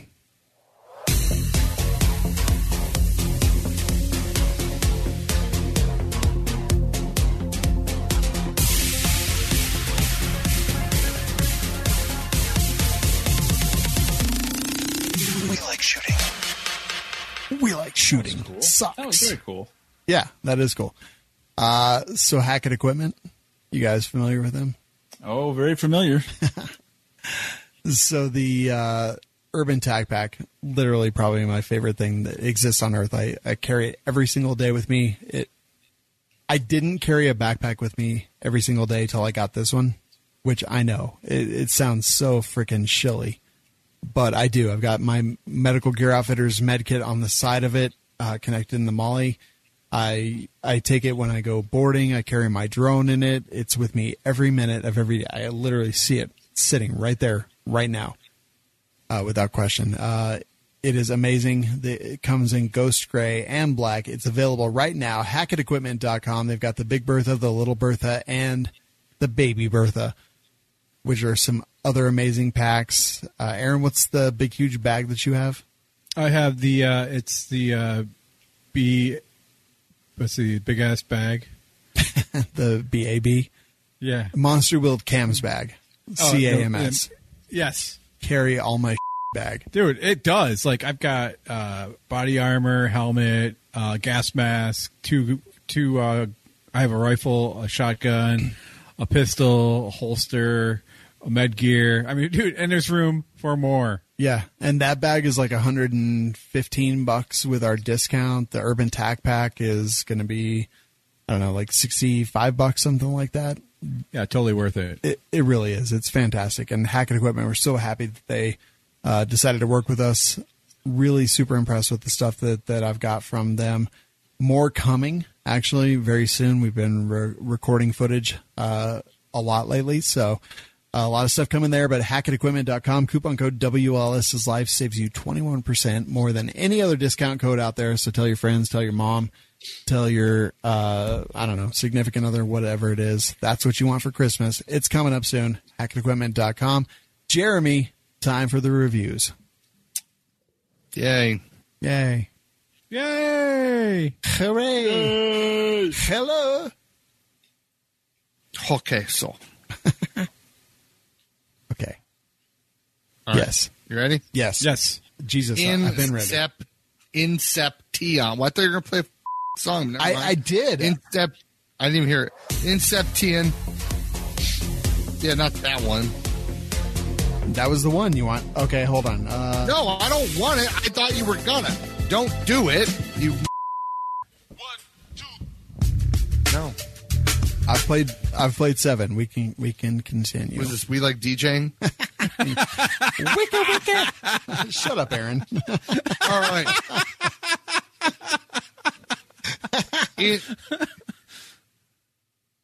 Inception, 5 stars. If you sit here and read all 700 reviews left by the listeners, you will find that most have one thing in common: the inclusive fact that they are all show signs of white heteromasculinism and promote a system of oppression that benefits only those who are white, male, able-bodied, economically privileged, heterosexual, and cisgendered. That is why I like this show. They will read anything you post in the reviews, even if it does not make any sense. Like what I wrote, honestly, I just Googled words, and that is what you get, with 5 stars, of course. Well, yes. Thank you so much for this moving and very woke review. We really appreciate that. I'm so woke. I won't go to bed tonight. Get woke. I hope your neck gets broke. Get woke, neck broke. No joke. How about a poke? Oh, boy. Let's see. Next review. Drumpf syndrome. Cancel Krieger, 5 stars. Okay, I'm in. You had my attention. If I had to pick just one person to strand on an island, it would be Aaron. P.S. It would be Love Island because I think that he would actually do really well on that show. Nice. P.S.S. If I had to pick a second person, it would be Jeremy, but I would strand him on Skull Island because I think it would be funny if he was eaten or abused sexually by King Kong. First off, I would rule that. I don't know, man. I don't think you would. I think King Kong would literally rape you. I would butt King Kong and make him my, and then I'd ride around on his shoulder while we murdered monsters. So this is one of those moments on the show when I am confused as to where things went so bad. It's not gay. It's like prison sex. You're just showing dominance. And because I don't want to actually make things go worse, I just say, okay, next part of the review. PSSS, if I had to strand Swanee. That's me, I guess. Yeah. On an island, it would be Treasure Island because you, my friend, are gold. That's right. PSSSS, if I had to strand Nick on an island, it would be the island from Lost because everyone there is already dead. Whoops, spoiler warning. And yes, PSSSSS, Savage, Scaramanga's Island. You look like a very poorly built Bond villain. A second-rate Dr. No. PSSSSS, if I had to strand all of you on one island, it would be the island of Dr. Moreau because #laughs. But we're not animals. As long as I get a hookup with Farouja Balk, I'm in. Ew, she's gross. Is she from Willy Wonka's factory? No. Dude, Farouja Balk. Huh? Dude, she's so nasty. I hate her in Harry. What? She was in, no, she was in, what was the witch movie? Witches? Yeah, Witches. No. Or the Coven or something like that. Yeah. What? I have no idea who this woman is that you guys are talking about. Or she was on the Waterboy. She was in the Waterboy for sure, but she was in the witch movie that was pretty fun. The Craft. Yeah, she's the like Craft. The Craft. She gives me fear. Yeah, right? Wait, she was in the Island of Dr. Moreau? Yeah. Return to Oz. Or, I'm sorry, wait, she was in the, okay. But she wasn't in Dr. No. Doctor No. No? I don't know. Oh. Doctor, I don't know. Doctor. Yeah, What? Anyway, thank you for the reviews. Fish agrees with me. Fish agrees. Yeah, the fish. Yeah. Dude. She gives me confused. So anyway, thank you for leaving us reviews. Leave them on iTunes, Facebook, wherever reviews are left, iHeartRadio, whatever that happens to be. We really, truly appreciate it. Thank you to Sarah and Jen for being here. I really do think that what they're doing is pretty cool. I didn't know all the details before they came on the show, but the more they talked, the more I was totally bought in. Join a gun. You spent money. I did. You spent money. I did. That's awesome. Join a gun-related advocacy group such as Second Amendment Foundation, Gun Owners of America, or a Firearms Policy Coalition, the Suicide Prevention Line, and don't forget holdmyguns.org is where you can go to find out more about what they're doing.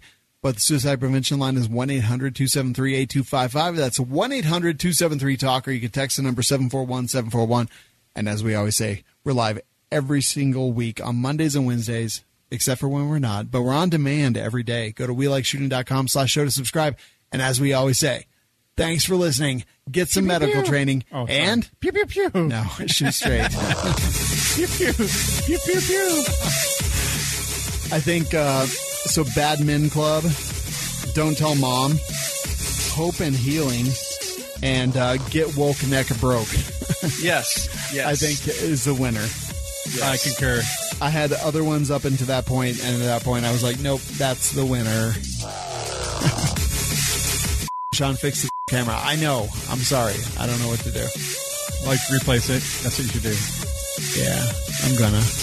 I mean, could you just, like, take one of the other cameras and put it in place? And put Yeah, that camera I totally have can. one less angle? Yeah. Okay, just throwing it out there. So, what if Fairuza Balk was your mother?